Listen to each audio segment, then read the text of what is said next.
अस्सलामुअलैकुम everyone, welcome to my YouTube channel prep with Raj. आज की वीडियो में हम आईबीए कराची की इंग्लिश के पास पेपर्स को सॉल्व करेंगे। और ये वीडियो जो है वो बहुत ही ज़्यादा इंपॉर्टेंट है उन बच्चों के लिए जो कि अभी राउंड 2 में अपेयर होंगे और संडे को जो एग्ज़ाम है आईबीए का, तो उनके लिए बहुत ही ज़्यादा हेल्पफुल है। और मैं डिस्क्रिप्शन में इस पेपर का लिंक दे दूंगा, पीडीएफ। और इस पीडीएफ में 3 पेपर्स हैं। ठीक है, मैं आपको इस वीडियो में एक पेपर सॉल्व कराऊंगा और मैं आप लोगों से रिक्वेस्ट करूंगा कि आप बाकी 2 पेपर्स जो हैं वो खुद से सॉल्व करें। और ये पेपर्स में जितने भी सवाल आते हैं वो सारे पास्ट ईयर के सवाल आते हैं, तो मेरी आप लोगों से सजेशन है या रिक्वेस्ट है कि आप ज़रूर जो है ना वो सारे पेपर्स को खुद से सॉल्व करें एग्ज़ाम देने जाने से पहले। ठीक है, हो सकता है कि कोई जितने उनमें से कोई ऐसा सवाल, देखो कोई भी सेम नहीं होता है।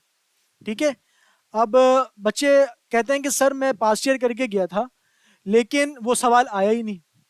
देखो पास्ट ईयर का मकसद ये है कि अब जैसे पोम आईबीए का कुबला खान कितनी बार रिपीट हो चुका है, तकरीबन 4 से 5 बार रिपीट हो चुका है, लेकिन सवालात रिपीट नहीं होते, सिर्फ पोम रिपीट हुआ है, यानी कि कॉन्सेप्ट रिपीट हो रहा है ना। इसी तरह अगर आपके पास कोई ग्रामर के क्वेश्चंस आ रहे हैं तो सब्जेक्ट वर्क एग्रीमेंट से कोई सवाल आ जाएगा, उससे रिलेटेड कोई रूल होगा, उससे रिलेटेड सवाल कोई दूसरा हो सकता है, लेकिन कॉन्सेप्ट तो सेम होगा ना। तो पास पेपर, लेकिन कभी कभी ऐसा होता है कि बिल्कुल सवालात भी सेम होते हैं। ठीक है, तो सबसे पहले आप पीडीएफ को जो है वो अपने पास ओपन करें और इसमें 3 पेपर्स हैं, इनमें से मैंने सिर्फ एक ही पेपर को सॉल्व करवाऊंगा मैं अभी।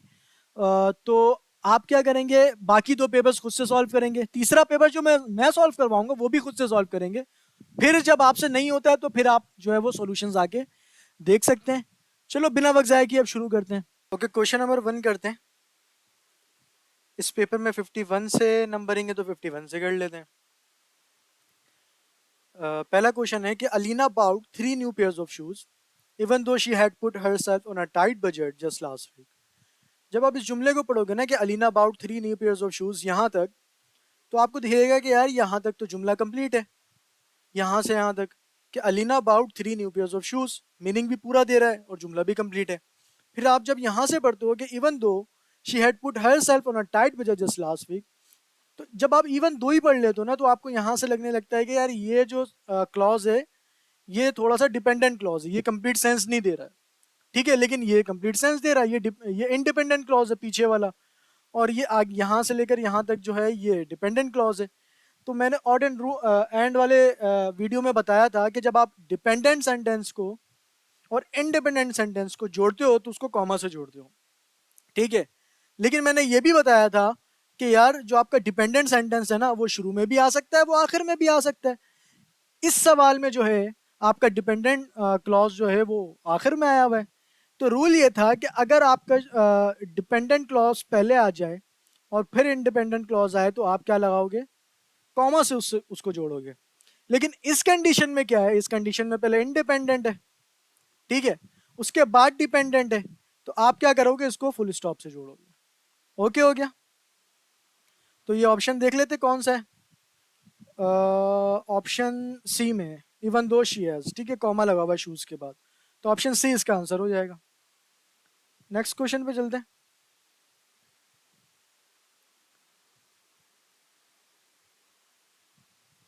अच्छा, इस पे लिखा हुआ कि most resident of the building have air conditioners, how ever I have always found that ceiling fan is sufficient.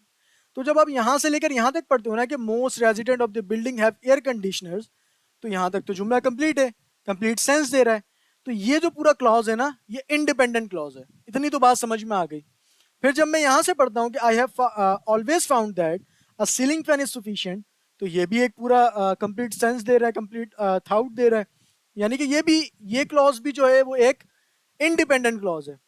और ये रूल भी मैंने बताया था अपने ऑड एंड्स वाले वीडियो में कि जब आप इंडिपेंडेंट सेंटेंस को और फिर इंडिपेंडेंट सेंटेंस को किसी कंजंक्शन से जोड़ते हो, यहाँ पे हाउएवर क्या है, कंजंक्शन है। मैंने बताया था ना कोई सा भी कंजंक्शन आ सकता है, हाउएवर आ सकता है, मोर ओवर आ सकता है, कोई भी आ सकता है, लेकिन कंजंक्शन से अगर दो इंडिपेंडेंट सेंटेंसेस जुड़े हुए हों, ठीक है, तो आप उससे पहले सेमीकोलन लगाओगे और उसके बाद कॉमा लगाओगे। ठीक है, एक रूल मैंने और बताया था फैन बॉयज का अगर फैन बॉयज आता है तो उससे पहले कॉमा लगता है, ठीक है। तो उन दोनों को मिक्स मत कीजिए, कंजंक्शन अलग चीज़ है, फैन बॉयज अलग अलग चीज़ है। फैन बॉयज से पहले कॉमा लगता है, लेकिन कंजंक्शन का रूल अलग है। कंजंक्शन का रूल ये है कि आप उससे पहले सेमीकोलन लगाओगे और उसके बाद कॉमा लगाओगे, ठीक है। तो देख लेते कौन से ऑप्शन में। ए में नहीं है, ए में है, यहाँ पे कॉमा, यहाँ पे होना चाहिए था सेमीकोलन, बट ये गलत है। बी में दोनों है, लेकिन इसको यहाँ होना चाहिए था, इसको यहाँ होना चाहिए, ये भी नहीं होगा, ये भी नहीं होगा। ऑप्शन डी हो जाएगा इसका आंसर, ठीक है। हाउएवर से पहले सेमीकोलन है और हाउएवर के बाद कॉमा है, ठीक है। नेक्स्ट क्वेश्चन पे चलते हैं। अच्छा भाई, नेक्स्ट क्वेश्चन है, are you okay, asks Timothy, are you sure you don't want to sit down and dress for a while. अब यहाँ पे आप ये समझ लो कि जब आप, ये डायरेक्ट स्पीच है ना, जब आप स्पीच देते हो, ठीक है, तो वो आपका आता है शुरू में, ठीक है। उसके बाद आपके पास रिपोर्टिंग स्पीच आती है, जैसे यहाँ पे आस्क्स तिमोथी लिखा हुआ ना, कि कौन रिपोर्ट कर रहा है वो बताओ। उसके बाद रिपोर्टिंग स्पीच आती है, ठीक है। और उसके बाद फिर से डायरेक्ट डायरेक्ट क्या कहते हैं, स्पीच आती है, ठीक है, डायरेक्ट स्पीच। यहाँ पे भी ये डायरेक्ट स्पीच है। तो यहाँ पे डायरेक्ट स्पीच क्या है, रिपोर्टिंग स्पीच से पहले आर यू ओके। भले जो है ये क्वेश्चन है, लेकिन आप ये, लेकिन कर तो रिपोर्ट रहा है ना, आपको, आपसे सवाल तो नहीं पूछ रहा, बल्कि आप रिपोर्ट कर रहा है कि आर यू ओके। तिमोथी ने ये सवाल पूछा था, यानी कि वो रिपोर्ट कर रहा है। तो यहाँ पे ये जो पहला है ये भी डायरेक्ट स्पीच है। उसके बाद आपके पास रिपोर्टिंग स्पीच आनी चाहिए, कोई कॉमा कोई ऐसी चीज नहीं है यहाँ पे, तो ठीक है, यहाँ पे रिपोर्टिंग स्पीच आई हुई है। उसके बाद डायरेक्ट स्पीच आनी चाहिए, तो ये भी ठीक है, ठीक है। लेकिन उसके बाद जो है आपके पास फुल स्टॉप आना जरूरी है, ठीक है। ऐसा नहीं है कि आप वहाँ पे जो है उसके साथ शुरू हो जाओगे। तो आपका जो आंसर आएगा ना, सी तो हो नहीं सकता क्योंकि इससे पहले कॉमा है, और बी भी नहीं हो, डी भी नहीं हो सकता क्योंकि यहाँ पे फुल स्टॉप नहीं है, ठीक है। और बल्कि यहाँ पे क्वेश्चन मार्क लगा दिया, क्वेश्चन मार्क लगाने की जरूरत ही नहीं है, ये तो रिपोर्टिंग स्पीच है ना। उसके बाद आ जाते हैं बी पे, बी पे कॉमा लगा दिया, कॉमा लगाने की जरूरत ही नहीं है, यहाँ पे फुल स्टॉप रहेगा, ऑप्शन ए इसका आंसर हो जाएगा, ठीक है। नेक्स्ट क्वेश्चन पे चलते हैं। नेक्स्ट है कि the owner of the restaurant maintain that only organic ingredients are use in their kitchen. अब यहाँ पे जो अब आप इस जुमले को पढ़ लो कि the owner of the restaurant maintain that only organic ingredient are use in the kitchen, ठीक है। तो यहाँ पे जो मेंटेन है ना, ये एक रिपोर्टिंग वर्ब कर रहा है, रिपोर्टिंग वर्ब का काम कर रहे हैं, ठीक है।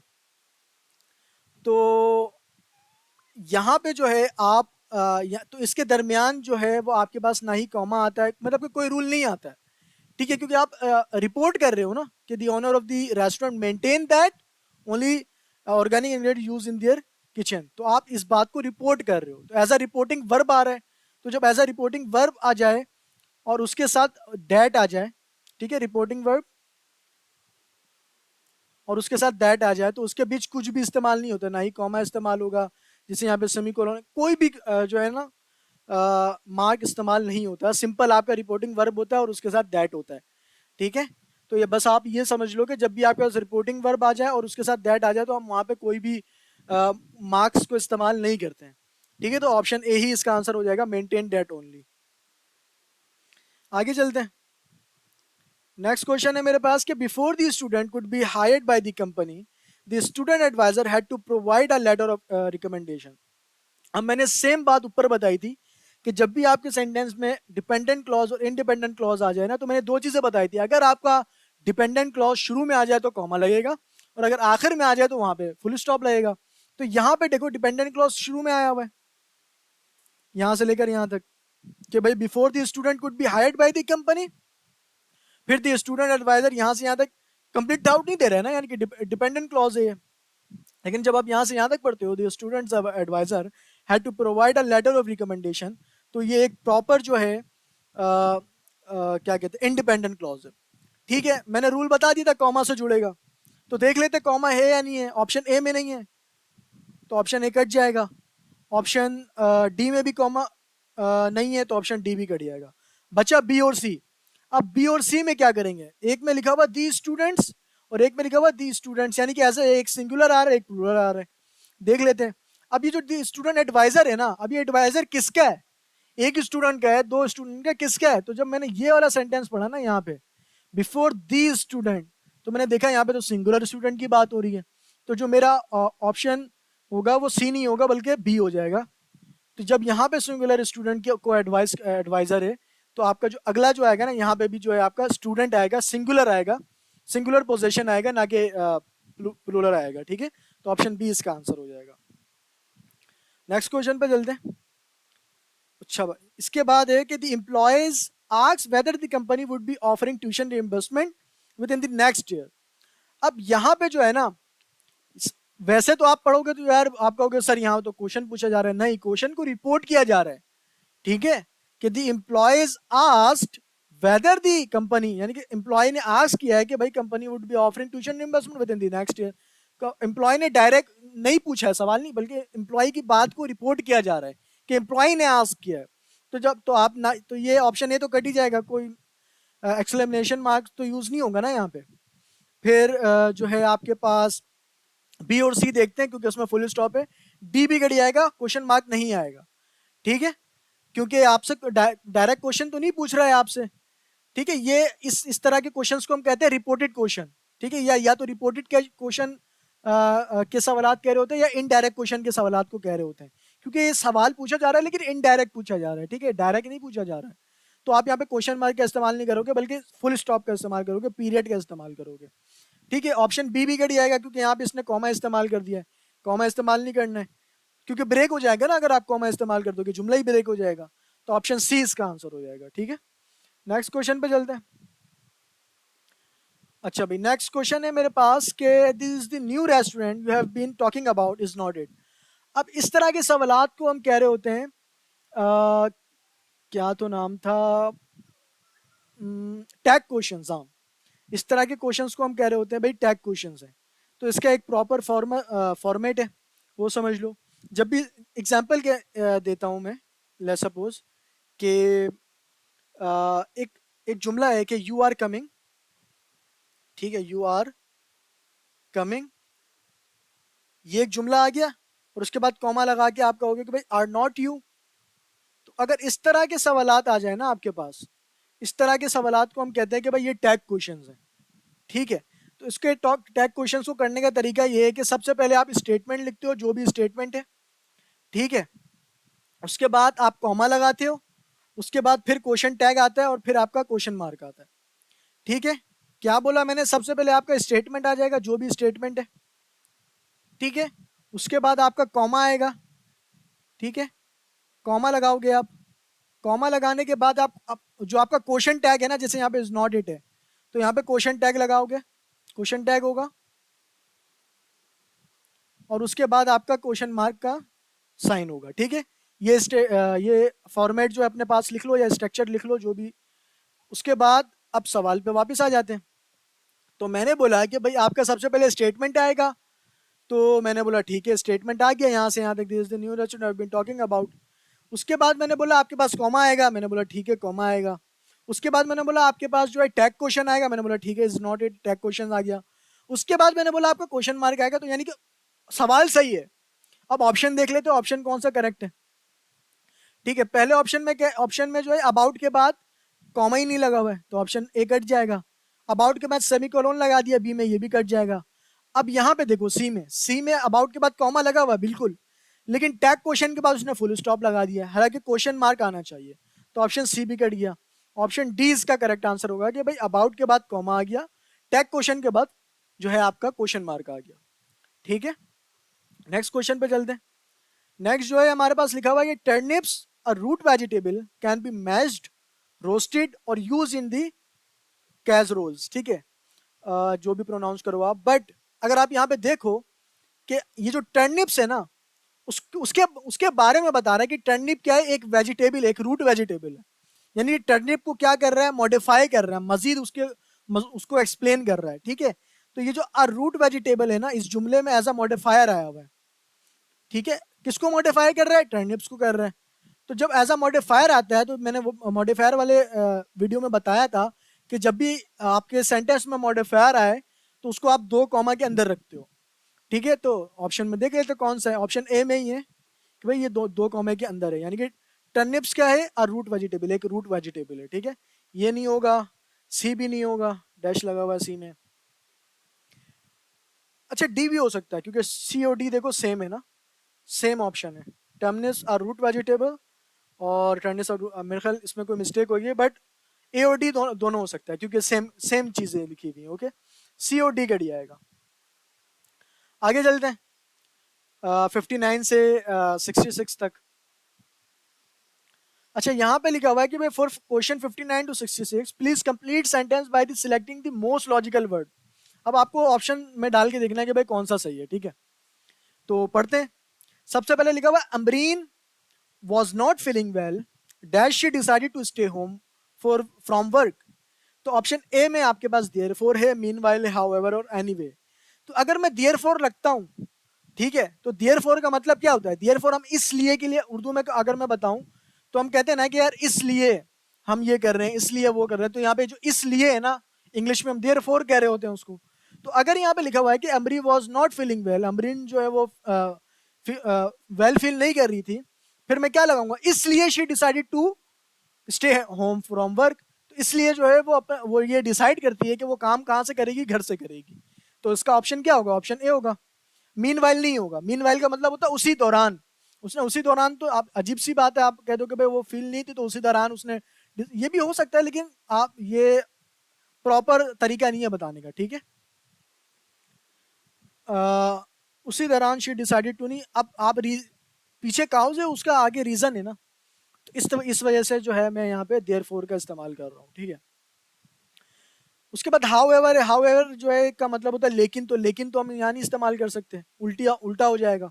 उसके बाद एनीवे, एनीवे का मतलब भी होता है इंग्लिश में एनी हाउ भी कह सकते हो, और उर्दू में जैसे हम कहते हैं ना वैसे भी, तो एनी वे का मतलब वो होता है। तो ऑप्शन डी भी नहीं हो सकता, तो ऑप्शन ए इसका आंसर हो जाएगा कि भाई Amreen was not feeling well, therefore she decided to stay home from from work. ठीक है, वैसे तो यहाँ पे एक ग्रामर एरर है, बट हम आगे चलते हैं। हमें बस ये डाल के चेक करना था, तो वो हमने कर लिया। ठीक है, 60 में देखो, 60 पे लिखा हुआ है dash he waited for the doctor to call him in, Sam sat in the waiting room and read the newspaper. अब यहाँ पे आप देखो कि दो काम जो है ना एक ही साथ हो रहे हैं, एक ही वक्त पे हो रहे हैं, एक साथ पे। जैसे वो वेट भी कर रहा है डॉक्टर का, और साथ साथ वो वेटिंग रूम में बैठ कर न्यूज़पेपर भी पढ़ रहा है। तो जब आप दो काम एक ही वक्त में कर रहे होते हो ना, तो आप यहाँ पे वाइल का इस्तेमाल करते हो। ठीक है, वाइल का मतलब उर्दू में अगर मैं बताऊं तो वाइल का मतलब होता है जब तक। ठीक है, या during the time that. Okay, तो अब यहाँ पे अगर मैं लगा दूं while he waited for the doctor to call him in, जब तक वो वेट करता है कि भाई डॉक्टर उसे बुलाएगा, Sam Sam sat in the waiting room and read the newspaper. तो वो वेटिंग रूम में बैठा हुआ है और न्यूज़पेपर पढ़ रहा है। तो ऑप्शन बी इसका आंसर हो जाएगा, वाइल। ठीक है, ऑप्शन ए नहीं होगा। सो डेट का मतलब होता है ताके, ताके तो आप उर्दू में बता रहा हूँ, तो आप ताके अगर आप इसमें लगा दो तो जुमला तो सेंस ही नहीं देगा, अजीब सी जो है वो हो जाएगा। तो ऑप्शन ए भी कट जाएगा। और इवन इफ का मतलब होता है उर्दू में, इवन इफ का मतलब होता है चाहे चाहे अगर। ठीक है, अगर आप उर्दू में बताओ तो अगर आप चाहे अगर वो वेट कर रहा है, तो इस तरह का कोई पुट करोगे तो सेंटेंस अजीब सा ही हो जाएगा। ठीक है, तो ऑप्शन सी भी कट जाएगा। बिसाइड्स व्हेन भी ऑकवर्ड है ग्रामेटिकली। ठीक है, ए भी ऑकवर्ड है ग्रामेटिकली, सी भी, डी भी, सब। तो ऑप्शन बी इसका प्रॉपर करेक्ट आंसर है। ठीक है, नेक्स्ट क्वेश्चन पे चलते हैं 61 पे।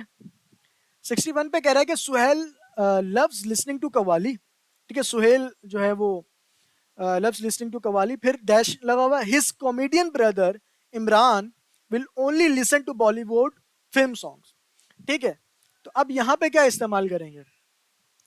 तो यहाँ पे जो है कंट्रास्ट है, रीजन है ना, कि सुहेल को कवाली पसंद है और इमरान को बॉलीवुड पसंद है। तो अगर मैं यहाँ पे हाउ एवर लगा दूं, ठीक है, मोस्टली जो है ना हाउ एवर कंट्रास्ट में लग रहा होता है। Suhail love listening to qawwali, however, लेकिन his comedian brother Imran will only listen to Bollywood film song. यानी कि सुहेल जो है वो कवाली को सुनना पसंद करता है, लव करता है। ठीक है, लेकिन उसका जो कॉमेडियन ब्रदर है वो बॉलीवुड सॉन्ग को सुनना जो है ना वो प्रेफर करता है। तो यहाँ पे जो प्रॉपर आप कंजंक्शन इस्तेमाल कर सकते हो वो हाउ एवर ही लगेगा, यानी कि लेकिन यही फिट हो रहा है, ठीक है। देन आप लगा नहीं सकते, देन का मतलब फिर होता है, ये थोड़ी होगा कि वो पसंद करता है फिर उसके भाई ने पसंद, इस तरह के ये ऑकवर्ड लगेगा आप जब बोलोगे, ठीक है। सो भी नहीं लगेगा, ठीक है। देयरफॉर भी नहीं लगेगा, देयरफॉर हम किसी नतीजे के तौर पर बता रहे होते हैं, ठीक है, या इसलिए के लिए भी बता रहे होते हैं, बट हम डी भी नहीं लगाएंगे, तो इसका प्रॉपर आंसर जो है वो ऑप्शन ए है, ठीक है। नेक्स्ट क्वेश्चन पे चलते हैं। नेक्स्ट 62 है हमारे पास, लिखा हुआ the ticket said the concert would start at 8 but the curtains did not go up dash 8:30। फिर टिकट में लिखा हुआ था कि भाई जो कॉन्सर्ट है वो स्टार्ट होगा 8 बजे, लेकिन जो है 8:30 हो गए, लेकिन अब तक जो है ना पर्दे ऊपर नहीं गए, कर्टेन्स जो है ना ऊपर नहीं गए, ठीक है। तो यहाँ पे जो है क्या इस्तेमाल होगा, लेस देन इस्तेमाल होगा कि भाई but the curtain did not go up less than 8:30, ये तो अजीब सी बात कर रहे हो। बी है अंटिल, अंटिल लगेगा। अंटिल का मतलब क्या होता है, अब तक या किसी वक्त तक, जो मैंने अभी यही बोला ना कि अब तक नहीं किया, तो ये जो अंटिल लगता है कि यार अब तक नहीं हुआ, अंटिल नहीं हुआ, या किसी वक्त तक नहीं हुआ, तो इस तरह के वर्ड्स में जब आप अंटिल लगाते हो तो यहाँ पे जो प्रॉपर जो फिट होगा ना इस जुमले में वो अंटिल होगा, ठीक है। अबाउट भी नहीं लग सकता, मीनिंग ही रॉन्ग देगा आप जब जुमले में पुट कर दोगे। सिंस भी नहीं लगेगा, ये स्टार्टिंग पॉइंट बताता है, यहाँ पे कोई ऐसा स्टार्टिंग पॉइंट तो नहीं बोल रहा, तो ऑप्शन बी इसका करेक्ट आंसर हो जाएगा, ठीक है। नेक्स्ट क्वेश्चन पे चलते हैं 63 पे, लिखा हुआ my neighbour is deathly afraid of dogs dash I never let my golden retriever Sandy outside without a leash, ठीक है। अब यहाँ पे जो है ना पहले काउज है, यानी कि my neighbour is deathly afraid of dogs, ये काउज बता रहा है कि भाई उसकी नेबर जो है वो डॉग से डरती है, ठीक है। उसके बाद उसका जो है रिजल्ट है कि भाई I I I never let my golden retriever Sandy outside without a leash, तो उसके काउज की वजह से उसने ये रिजल्ट दिखा दिया कि भाई अब आउटसाइड जो है विदाउट लीश नहीं जाता है, ठीक है। तो जब काउज और रिजल्ट जब आप बता रहे होते हो ना, तो आप कॉन्सिक्वेंटली क्या इस्तेमाल करते हो, ऑप्शन डी इसका आंसर होगा, ना ही मोर ओवर येट और मेनली इन तीनों में से कोई सा भी इस्तेमाल नहीं होगा, ठीक है। आगे चलते हैं 64 में लिखा हुआ है कि भाई Ruby loves blueberry pi dash it is made by freshly picked blueberry, ठीक है। रूबी जो है वो ब्लूबेरी को पसंद करती है, क्यों पसंद करती है या कब पसंद करती है ये बताऊं ना, फिर आगे लिखा हुआ it is made with freshly picked blueberries, तो मुझे ऐसा लगता है कि यहाँ पे जो प्रॉपर इस्तेमाल होगा ना यहाँ पे लगेगा व्हेन, क्योंकि रूबी लव्स ब्लूबेरी, रूबी जो है ब्लूबेरी को पसंद करती है when it is made with freshly blueberry, जब जो ब्लूबेरी है ना वो फ्रेश ब्लूबेरी आप पिक करके उससे बनाया जाए, ठीक है। तो आप यहाँ पे व्हेन का इस्तेमाल करोगे, ठीक है। वेदर नहीं लगाओगे, बिकॉज नहीं लगेगा, एज इफ भी नहीं लगेगा, ठीक है। आगे चलते हैं 65 पे। 65 में कह रहा है कि डैश आवर लो, अच्छा आप बिगेस्ट भी आप अगर लगाऊं मैं रूबी, वह ए ओ डी तो हो ही नहीं सकता ना, ठीक है। अगर मैं बिगेस्ट लगाऊं 64 में, रूबी लव्स ब्लूबेरी पाए बिकॉज इट इज, नहीं नहीं नहीं, ये पूरा का पूरा जो है ना आपका जो मीनिंग है वो वही चेंज कर दे रहा है, ठीक है। तो बिकॉज नहीं लगेगा, वैन ही लगेगा, भाई रूबी जो है ब्लूबेरी को जो है वो पसंद करती है when it is made with freshly pick blueberries, ठीक है। आगे चलते हैं 65 पे। 65 में लिखा हुआ dash our low annual fee you will receive a 20% discount if you sign up this week, ठीक है। बिकॉज लगाओगे क्या, क्योंकि आपने जो एनुअल फी, तो क्योंकि नहीं लगेगा यहाँ पे, ठीक है। स्ट्रक्चर को बिल्कुल रॉन्ग कर दे रहा है, ठीक है। वाइल लगेगा, वाइल भी नहीं लगेगा, वाइल तो कंट्रास्ट दिखाता ही नहीं है, यहाँ पे तो कंट्रास्ट हो रहा है दो चीजों का। इंस्पाइट ऑफ भी नहीं लगेगा, ठीक है। मीनिंग यहाँ पे फिट नहीं हो रहा, जब आप लगाओगे आपको मीनिंग क्रिएट नहीं कर रहा होगा। इन एडिशन टू लगेगा, ठीक है। इन एडिशन टू का मतलब क्या है, जब आप एनुअल फी ले रहे हो ना उसके साथ आपको 20% डिस्काउंट भी मिल रहा है, ठीक है। इन एडिशन टू मिल रहा है ना आपको, तो आप यहाँ पे क्या करोगे, यानी कि दो बेनिफिट्स आपको एक साथ मिल रहा है, ठीक है। तो आप यहाँ पे इन एडिशन टू का इस्तेमाल करोगे, ऑप्शन डी इसका आंसर हो जाएगा।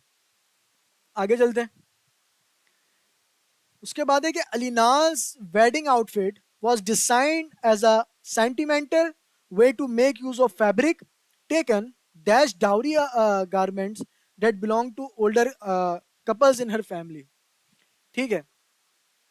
जो, अच्छा मैं यहाँ से इस सेंटेंस को पढ़ूं, फैब्रिक टेकन तो यहाँ पे क्या लगेगा, फैब्रिक को मतलब कि किस चीज से लिया गया है ना, तो आप यही लगाओगे ना कि भाई फैब्रिक टेकन फ्रॉम डोरी गारमेंट्स, तो आप ऑप्शन फ्रॉम लगाओगे। ठीक है, विथ नहीं लगा सकते, विथ का मतलब होता है साथ, साथ तो साथ नहीं लगा सकते आप। ठीक है, इन का मतलब होता है में, तो ये भी नहीं होगा, ऐड भी नहीं लगेगा। तो यहाँ पे यही है कि भाई Alina's wedding outfit was design as a sentimental way to make use of fabric taken from dowry government that belong to order couples in her family. Okay. Okay, अब नेक्स्ट क्वेश्चन पे चलते हैं, 67 पे। For question 67 to 78 replace the underline portion with the phrase the best complete the sentence. ठीक है, पढ़ लेते हैं, देख लेते हैं भाई क्या है। 67 में लिखा हुआ है कि his was the fifth of the five speeches the chief minister gave the during this month of the May। जब आप इसको पढ़ते हो ओरिजिनल सेंटेंस पढ़ के थोड़ा सा ऑकवर्ड लग रहा है, ठीक है, अननेचुरल लग रहा है, समझ में भी नहीं आ रहा। लेकिन जब आप ऑप्शन बी पढ़ते हो ना, ये वाला कि of the five speeches the mayor gave during the may this was the fifth one, तो ये बिल्कुल करेक्ट है, बिल्कुल क्लियर मीनिंग दे रहा है कि भाई मेयर ने जो है मई में जो 5 स्पीच दी थी और ये उनमें से 5वीं स्पीच थी, तो ये बिल्कुल करेक्ट है। तो ऑप्शन बी इसका आंसर हो जाएगा। ठीक है, कंसाइज भी है और डायरेक्ट सेंटेंस भी दे रहा है और ग्रामेटिकली भी बिल्कुल करेक्ट है। ठीक है, ऑप्शन ए में जो है ना, यहाँ पे जो लिखा हुआ है this this this the month of the May, तो ये इनकरेक्ट एक्सप्रेशन है। आप इंग्लिश में इस तरह से नहीं करते हो, इंग्लिश में आप ड्यूरिंग में इस्तेमाल करते हो। यहाँ पे जो लिखा हुआ है this the month of the May, तो यहाँ पे इस तरह से नहीं करते हो, आप ड्यूरिंग द मे इस्तेमाल करते हो, तो ऑप्शन ए कट जाएगा। ठीक है, इसी तरह अगर मैं ऑप्शन सी देखूं, ऑप्शन सी में जो यहाँ पे 10 फार इस्तेमाल हुआ है शुरू में, तो इसका मतलब होता है अब तक। ठीक है, तो अगर अब तक है तो ये जो मे चल रहा है उसको प्रेजेंट परफेक्ट में होना चाहिए था, हैज गिवन में होना चाहिए, लेकिन यहाँ पे गेव का लफ्ज इस्तेमाल हुआ है ना, तो ऑप्शन सी भी इसका आंसर नहीं होगा। ऑप्शन डी भी देख लेते हैं। ऑप्शन डी में लिखा हुआ है कि enjoyed sorry this was the fifth speech of the mayor has given during the month of the May. अब आप इस जुमले को जब पढ़ोगे ना, तो यहाँ पे जो मुझे लग रहा है कि भाई यहाँ पे जो है वो टेंस मिसमैच है। ठीक है, क्योंकि पहले उसने दिस वाज यहाँ पे पास इस्तेमाल किया है, फिर उसने आगे आगे हैज गिवन इस्तेमाल किया है यहाँ पे। ठीक है, तो प्रेजेंट परफेक्ट पे चला गया, तो यहाँ पे टेंस मिसमैच है, तो ऑप्शन डी इनकरेक्ट हो जाएगा। ठीक है, नेक्स्ट क्वेश्चन पे चलते हैं 68 पे। 68 पे लिखा हुआ we enjoyed our trip to the desert where you could see the tall cactus, the blooming flowers and the little desert animals. ठीक है, तो इसका करेक्ट आंसर हो सकता है ऑप्शन डी हो सकता है। ठीक है, क्योंकि यहाँ पे देखो दो इंडिपेंडेंट सेंटेंस है ना, we enjoyed our trip to the desert वाला, ठीक है, और फिर यहाँ से शुरू है we saw the tall cactus. ठीक है, तो जब भी आपके पास दो इंडिपेंडेंट सेंटेंस होता है ना, यानी कि दो इंडिपेंडेंट क्लॉज होता है, तो हम उसको कोलोन से जोड़ते हैं। ये भी मैंने जो है ऑड एंड एंड्स वाले वीडियो में बता चुका हूँ मैं। तो इसका जो आंसर होगा वो ऑप्शन डी होगा। ठीक है, यानी कि सिंपल मैंने बताया था, जब आपके पास दो इंडिपेंडेंट सेंटेंसेस हो और ना ही कोई कंजंक्शन इस्तेमाल हो रहा हो, ना ही कोई फैन बॉयज इस्तेमाल हो रहा हो, यानी कि जोड़ रहा हो, तो आप सिंपली उसको सेमी कोलोन से जोड़ देते हो। तो मैंने बस वही किया। ठीक है, आगे चलते हैं, बाकी ऑप्शन भी देख लेते हैं कि भाई करेक्ट क्यों नहीं है, कौन सा करेक्ट है। ओके, अगर ऑप्शन ए देखूं तो यहाँ पे लिखा हुआ desert where you could see. ठीक है, तो यहाँ पे जो है वो टेक्निकली ग्रामर का ही प्रॉब्लम है। यहाँ पे वी पहले वी इंजॉयड से इस्तेमाल हो रहा है, शुरू शुरू वी इंजॉयड से शुरू हो रहा है, और फिर यहाँ पे यू कुड सी इसने इस्तेमाल कर दिया। ठीक है, तो पहले पहले उसने वी इस्तेमाल किया था, फिर यू पे आ गया। ठीक है, तो ये गलत है। ठीक है, वी से यू पे आ गया वो, तो ये भी गलत है। बी देख लेते हैं, बी पे लिखा हुआ है desert you could see, semicolon के बाद फिर से इसने यू लगा दिया, तो ऑप्शन बी भी गलत हो जाएगा। सी में कह रहा है desert where we saw, semicolon के बाद जो है एक कंप्लीट सेंटेंस आना चाहिए, लेकिन इसने लिखा है where we saw the tall cactus, ठीक है। तो एक सेंटेंस जो है वो कंप्लीट नहीं है, तो इसका जो आंसर होगा वो डी ही होगा, ऑप्शन सी नहीं होगा, ठीक है। नेक्स्ट क्वेश्चन पे चलते हैं, 69 पे। 69 पे कह रहा है कि opposite to what my financial analysis analyst have predicted, the stock market rose by 22 points this month, ठीक है। तो आई थिंक इसका जो आंसर होगा वो होगा ऑप्शन बी, कॉन्ट्रेरी टू, ठीक है। Contrary to the production of many financial analyst, ठीक है। तो इसको अगर मैं कंप्लीट सेंटेंस के साथ पढ़ूं कि भाई contrary to the production of the many financial analyst the stock market rose by 22 points this month. तो जब मैं रूल्स पढ़ा रहा था, वीडियो मुझे याद नहीं है कौन से टॉपिक की थी, बट मैंने पढ़ाया था कि कुछ वर्ड्स ऐसे होते हैं जिसके साथ प्रॉपर आ रहा होता है। जैसे मैंने इंस्पाइट ऑफ पढ़ाया था कि इंस्पाइट के साथ ऑफ आएगा, ठीक है। डिफरेंस के साथ बिटवीन आएगा, ठीक है। तो ये एक प्रॉपर है इंग्लिश में कि भाई इसके साथ यही आएगा। इसी तरह जो यहाँ पे कॉन्ट्रेरी लिखा हुआ है ना, कॉन्ट्रेरी, तो उसके साथ टू जो लगा हुआ है ये प्रॉपर है कि भाई कॉन्ट्रेरी टू। तो इसका जो प्रॉपर जो करेक्ट आंसर होगा वो ऑप्शन बी होगा, ठीक है। Contrary to the prediction of many financial analysis, यानी कि एनालिस्ट ने जो प्रिडिक्ट किया था उसका उसके बरक्स ऑप्शन बी इसका आंसर है। लेकिन ऑप्शन ए भी देख लेते हैं। ऑप्शन ए में लिखा हुआ है अपोजिट इनवर्ट, यही लिखा हुआ है ना। तो ये ईडियम जो है वो रॉन्ग है, इंग्लिश में हम इस तरह से जो इस फ्रेज को यूज नहीं करते हैं। तो ऑप्शन ए कट जाएगा, ठीक है। ऑप्शन सी देख लेते हैं, लिखा हुआ as against the production of many financial analyst, option C. यहाँ पे भी आई थिंक इंग्लिश का कोई कॉन्टेक्ट एज अगेंस्ट लिखा हुआ है यहाँ पे, तो आई थिंक इंग्लिश में हम इस तरह से एज अगेंस्ट इस्तेमाल नहीं करते हैं, ठीक है। तो ऑप्शन सी भी कट जाएगा। ऑप्शन डी देख लेते हैं। ऑप्शन डी में जो है कॉन्ट्रेरी विथ कर दिया, हालांकि मैंने ऊपर बताया है कि भाई कॉन्ट्रेरी विथ, कॉन्ट्रेरी के साथ टू इस्तेमाल होता है, विथ नहीं इस्तेमाल होता। तो ऑप्शन डी भी कट जाएगा। तो इसका आंसर होगा ऑप्शन बी, ठीक है। नेक्स्ट क्वेश्चन पे चलते हैं, 70 पे। 70 में कह रहा है कि with her book coming of age in Samoa, anthropologist Margaret Mead emphasized the role of nature rather than biology in shaping human behavior, ठीक है। तो इसका करेक्ट आंसर क्या हो सकता है? rather than, आई थिंक ऑप्शन ए हो जाएगा कि rather than biology comma in shaping human behavior। और अगर हम प्रॉपर सेंटेंस अगर मैं पढ़ूं कि भाई Margaret Mead emphasized the role of nature comma rather than biology comma in shaping human behaviour, तो यहाँ पे जो है वो कंपैरिजन हो रहा है ना नेचर का और बायोलॉजी का, और बताया जा रहा है कि भाई बिहेवियर शेप करने में जो नेचर का रोल वो ज़्यादा एम्फेसाइज किया गया है। तो यहाँ पे स्ट्रक्चर बिल्कुल पैरेलल है, तो इस वजह से हम यहाँ पे ऑप्शन जो है ए को ही चूज करेंगे, ठीक है। ऑप्शन बी में जो है विथ शेपिंग इस्तेमाल हुआ है, विथ शेपिंग इस्तेमाल नहीं होगा, इन शेपिंग इस्तेमाल होगा, तो ऑप्शन बी भी कट जाएगा, ठीक है। सी में क्या लिखा हुआ है? इन shaping human behaviour and not biology. यहाँ पे पैरेलल स्ट्रक्चर टूट जा रहा है, ठीक है, ठीक है। मीनिंग तो समझ आ रहा है, लेकिन पैरेलल स्ट्रक्चर भी तो प्रॉपर होना चाहिए ना, पैरेललिज्म का सवाल है। तो ऑप्शन सी कट गया। डी भी देख लेते हैं। डी में लिखा हुआ इन shaping human behaviour over biology, ठीक है। एम्फेसाइज एक्स ओवर वाई वाला रूल यहाँ पे लगाया हुआ है, तो ये हो सकता है, लेकिन सेंटेंस का जो स्ट्रक्चर है हम उसी के साथ चल लेते हैं, वो ज़्यादा ठीक है, ठीक है। तो और ये ऑकवर्ड भी लग रहा है थोड़ा, तो हम ऑप्शन डी को भी काट देंगे और ऑप्शन ए ही इसका जो है वो करेक्ट आंसर है। अब नेक्स्ट क्वेश्चन पे चलते हैं, क्वेश्चन नंबर 71। इसमें लिखा हुआ है कि along with your membership to our health club and 2 months of free personal training, ठीक है।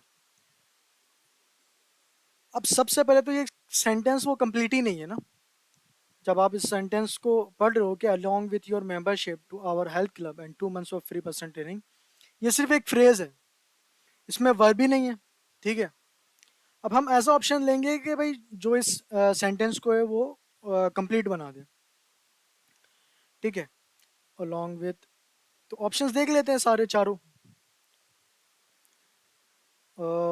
ऑप्शन बी इसका आंसर हो जाएगा कि along with your membership to health to our health club you receive, ठीक है। अब सेंटेंस जो है वो कंप्लीट हो गया कि भाई along with your membership to our health club you receive 2 months of free personal training. यहाँ पे जो सब्जेक्ट है वो भी इंप्लाइड है और वर्ब वर्ब भी जो है यहाँ पे रिसीव आ गया है। तो इसका जो आंसर हो गया वो ऑप्शन बी हो गया, ठीक है। अब ऑप्शन ए भी देख लेते हैं यार। ऑप्शन ए में लिखा हुआ है अलॉन्ग विथ योर, अच्छा ये अब आपको पता होना चाहिए ना कि जैसे आप ऑप्शन ए काट रहे हो, बी काट रहे हो या सी काट रहे हो, तो आपको पता होना चाहिए कि भाई मैं इस वजह से काट रहा हूँ। ऐसा नहीं है कि मेरा दिल कर रहा है तो मैं इसको काट दे रहा हूँ, ठीक है। तो रीजन होना चाहिए आपके पास। ऑप्शन ए में लिखा हुआ है कि भाई along with your membership to our health club and, अब ये तो और भी अधूरा हो गया, ठीक है। एंड का लफ्ज इस्तेमाल कर दिया, उसके बाद कुछ होना चाहिए था ना कि जुमले को कंप्लीट कर दे, ठीक है। तो ऑप्शन ए भी कट जाएगा। अब बाकी ऑप्शन भी देख लेते हैं, सी और डी भी। सी में लिखा हुआ with your membership to our health club, ये फिर से वही फ्रेज आ गया, तो ऑप्शन सी भी कट जाएगा। ऑप्शन डी में कह रहा है कि in addition to your membership to our health club being, तो यहाँ पे जो बीइंग के बाद कुछ और आना चाहिए था, लेकिन यहाँ पे उसने बीइंग पे ही रोक दिया है, तो सेंटेंस फिर से जो है वो इनकम्प्लीट हो गया है। तो ऑप्शन डी भी कट गया, तो ऑप्शन बी ही जो है वो इस जुमले को कंप्लीट कर रहा है और वर्ब इस्तेमाल हो रहा है रिसीव, ठीक है। नेक्स्ट क्वेश्चन पे चलते हैं 72 पे। 72 में लिखा हुआ है कि our कॉन्टेंटेशन is that a body of common knowledge shared by the literate Indians of the late 19th century and that is knowledge can be defined। अब ओरिजिनल सेंटेंस में थोड़ा सा प्रॉब्लम है, यहाँ पे जो ये लिखा हुआ ना कि आवर कॉन्टेंटेशन इज दैट, तो उसके बाद जो है दो क्लॉज आने चाहिए थे, ठीक है। एक तो a body of common knowledge was shared, दूसरा this knowledge can be defined, ठीक है। यहाँ पे है ना एक आ बॉडी ऑफ ये वाले और एक यहाँ से this knowledge can be defined वाला, लेकिन पहली क्लॉज में जो है ना वर्ब ही मिसिंग है। तो इसका ऑप्शन देख लेते हैं भाई कौन सा ऑप्शन है। ऑप्शन डी इसका हो सकता है कि भाई it is our contention that a body of common knowledge was shared by, ठीक है। यहाँ पे जो वाज शेयर्ड है ना ये प्रोवाइड ये वर्ब है और ये वर्ब प्रोवाइड कर रहा है, तो आप इसका ऑप्शन जो लगा दोगे ऑप्शन डी इसका करेक्ट आंसर है, ठीक है। ए भी देख लेते हैं, ए के बाद ए में लगा हुआ शेयर्ड बाय, ठीक है। तो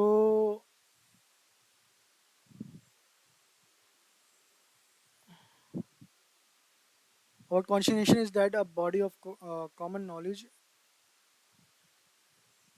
I think option A our continent, अच्छा इट इज आवर कंटिनेंशन होगा ना, तो ऑप्शन ए भी कट जाएगा, ठीक है। आवर से चुनी कह रहे it is our contention that a body of common knowledge was shared by, तो आपका जो यहाँ से शुरुआत में थोड़ी सी गड़बड़ है, ओके।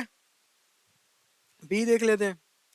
बी में लिखा हुआ है to content that a body of common knowledge is shared by, हाँ यहाँ पे जो फ्रेज है ना शुरू का फ्रेज गलत है, यानी कि इन्फिनिट फ्रेज है ये, स्ट्रक्चर आपका ऑकवर्ड बना दे रहा है, मीनिंग भी इनकम्प्लीट है, तो ऑप्शन बी भी कट जाएगा, ठीक है। ऑप्शन सी देख लेते हैं। ऑप्शन सी में लिखा हुआ है कि that a common body of knowledge was shared is our contention with, अब इंग्लिश में जो है ना आप यहाँ पे जो इस्तेमाल किया इसने आवर कॉन्टिनेंशन विद, तो इंग्लिश में आवर कॉन्टिनेंशन के साथ आई थिंक दैट आता है, ठीक है, आवर कॉन्टिनेंशन इज दैट, लेकिन यहाँ पे विद इस्तेमाल किया हुआ है, ठीक है। तो हाँ दैट ही आता है कंफर्म कि आवर कॉन्टिनेंशन इज दैट, यहाँ पे विद इस्तेमाल किया हुआ है, तो ऑप्शन सी भी इनकरेक्ट हो जाएगा, ठीक है। नेक्स्ट क्वेश्चन पे चलते हैं। नेक्स्ट क्वेश्चन है 73 में कह रहा है कि whether they earn a BS degree chemical engineer are almost guaranteed a job, तो इसका ऑप्शन देख लेते हैं। आई थिंक ऑप्शन बी इसका करेक्ट आंसर है, ये तो आसान सा है कि भाई if they earn a BS degree chemical engineer are almost guaranteed a job, यानी कि अगर वो केमिकल इंजीनियर बीएस डिग्री हासिल कर ले तो उनके जॉब मिलने के जो चांसेस है वो ज़्यादा हो जाएंगे, बढ़ जाएंगे, तो ऑप्शन ए इसका आंसर हो जाएगा, ठीक है। वेदर वगैरह तो नहीं यूज़ होगा, वेदर देन, ठीक है, गलत है यहाँ पे। इसी तरह वंस अर्निंग भी नहीं होगा, वंस दे अर्निंग होता है, सॉरी, वंस दे अर्न होता है, अर्निंग नहीं होता, तो ऑप्शन सी भी कट जाएगा। ऑप्शन डी में सिंस अर्निंग है, तो सिंस अर्निंग थोड़ा ऑकवर्ड है, यहाँ पे यूज़ आप नहीं कर सकते। अगर आप जुमले में पुट करो ऑकवर्ड लगेगा आपको मीनिंग क्रिएट करते हुए, तो इसका जो करेक्ट आंसर है वो ऑप्शन बी है। सही है। क्वेश्चन नंबर 74 देखते हैं। लिखा हुआ, if someone is looking for the best car loan you should compare interest rate at several banks. ठीक है। यहाँ पे जो आई थिंक मुझे लग रहा है कि प्रोनाउन कंसिस्टेंसी का जो यहाँ पे रूल लग रहा है। ठीक है। सेंटेंस स्टार्ट हो रहा है समवन से, ठीक है, और फिर बाद में उसने यू लगा दिया है, तो ये मिसमैच है। ठीक है। इफ समवन इज लुकिंग, फिर यहाँ पे इसने यू शुड लगा दिया है, तो ये थोड़ा सा मिसमैच है प्रोनाउन का। तो इसका करेक्ट आंसर क्या होगा? इसका करेक्ट आंसर होगा option B, when one is looking. ठीक है। अब यहाँ पे आपका जो है वो प्रोनाउन जो है वो कंसिस्टेंट है। इंग्लिश में जब आप यहाँ पे जो है वन को आप प्रेफर करते हो, ठीक है, तो ऑप्शन बी इसका करेक्ट आंसर हो जाएगा। When one is looking for the best car loan you should compare interest eight several banks. ठीक है। ऑप्शन वन में फिर से समवन है, ठीक है, और उसने फिर से यू से कंपेयर कर दिया, तो ऑप्शन ए कट जाएगा। ऑप्शन बी में लिखा हुआ if you are looking, sorry C में, if you are looking for the best car loan you should compare interest rate. तो आई थिंक ग्रामरली हम इसको जो है ना, कंसिस्टेंसी इसमें नहीं है, तो हम इसको भी यूज नहीं करेंगे। ठीक है। आप वन इस्तेमाल करोगे समवन को हटा के। ठीक है। फिर से यहाँ पे समवन इस्तेमाल कर दिया तो डी भी कट जाएगा। 75 पे चलते हैं। 75 में कह रहा है कि the resident of the Gulshan Iqbal have accused local body member with being careless with spending of allocated tax revenue. अब यहाँ पे जो है वो ईडीएम टेस्ट हो रहा है, accuse someone of something, English में हम इस तरह से लिखते हैं, लेकिन यहाँ पे लिखा हुआ अक्यूज समवन विद समथिंग। ठीक है। ये समवन मतलब यहाँ पे यार ये जैसे है ना, अक्यूज के बाद लोकल बॉडी मेंबर को मैं समवन कह रहा हूँ, ठीक है, और ये इसके आगे जो है विद के बाद इस जुमले को मैं समथिंग कह रहा हूँ। ठीक है। तो ये एक स्ट्रक्चर बनाया हुआ है कि भाई इंग्लिश में, कि इंग्लिश में ये होता है कि भाई अक्यूज समवन ऑफ, यानी कि यहाँ पे कोई जुमला आएगा समवन, उसके बाद ऑफ आना चाहिए। जैसे यहाँ पे अक्यूज के बाद क्या है, local body with being careless with spending, ये पूरा ये जुमला आ गया, उसके बाद ऑफ आना चाहिए। ठीक है। नहीं नहीं, लोकल बॉडी तक होता है आई थिंक, हाँ हाँ, इन स्पेंडिंग।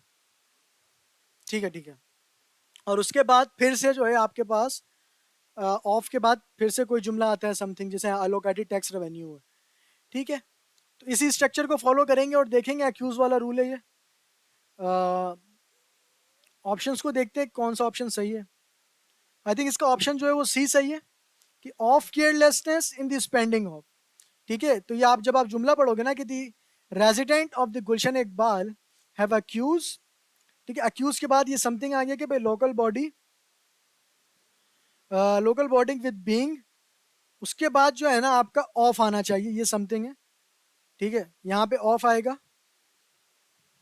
उसके बाद आपके पास आगे भले से दूसरा समथिंग कोई जुमला आ जाए।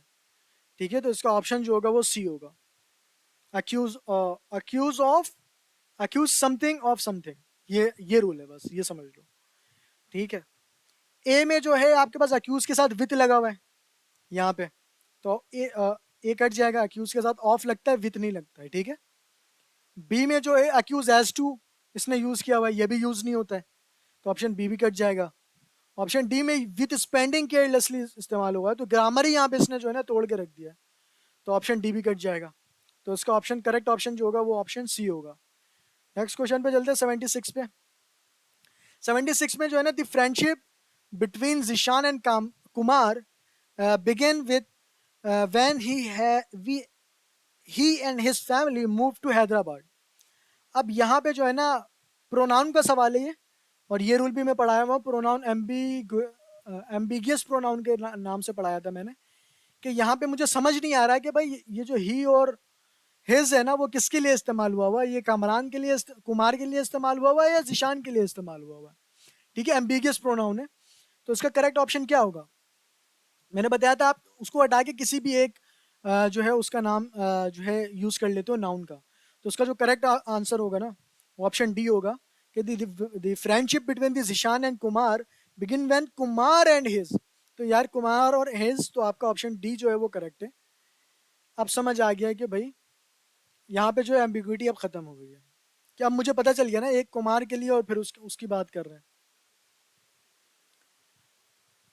अगर मैं प्रॉपर बताऊं कि भाई मूव कौन हुआ था, तो अब आप जब आपने यहाँ पे यूज कर लिया कुमार, तो आपको पता चल गया कि भाई कौन मूव हुआ था, ठीक है।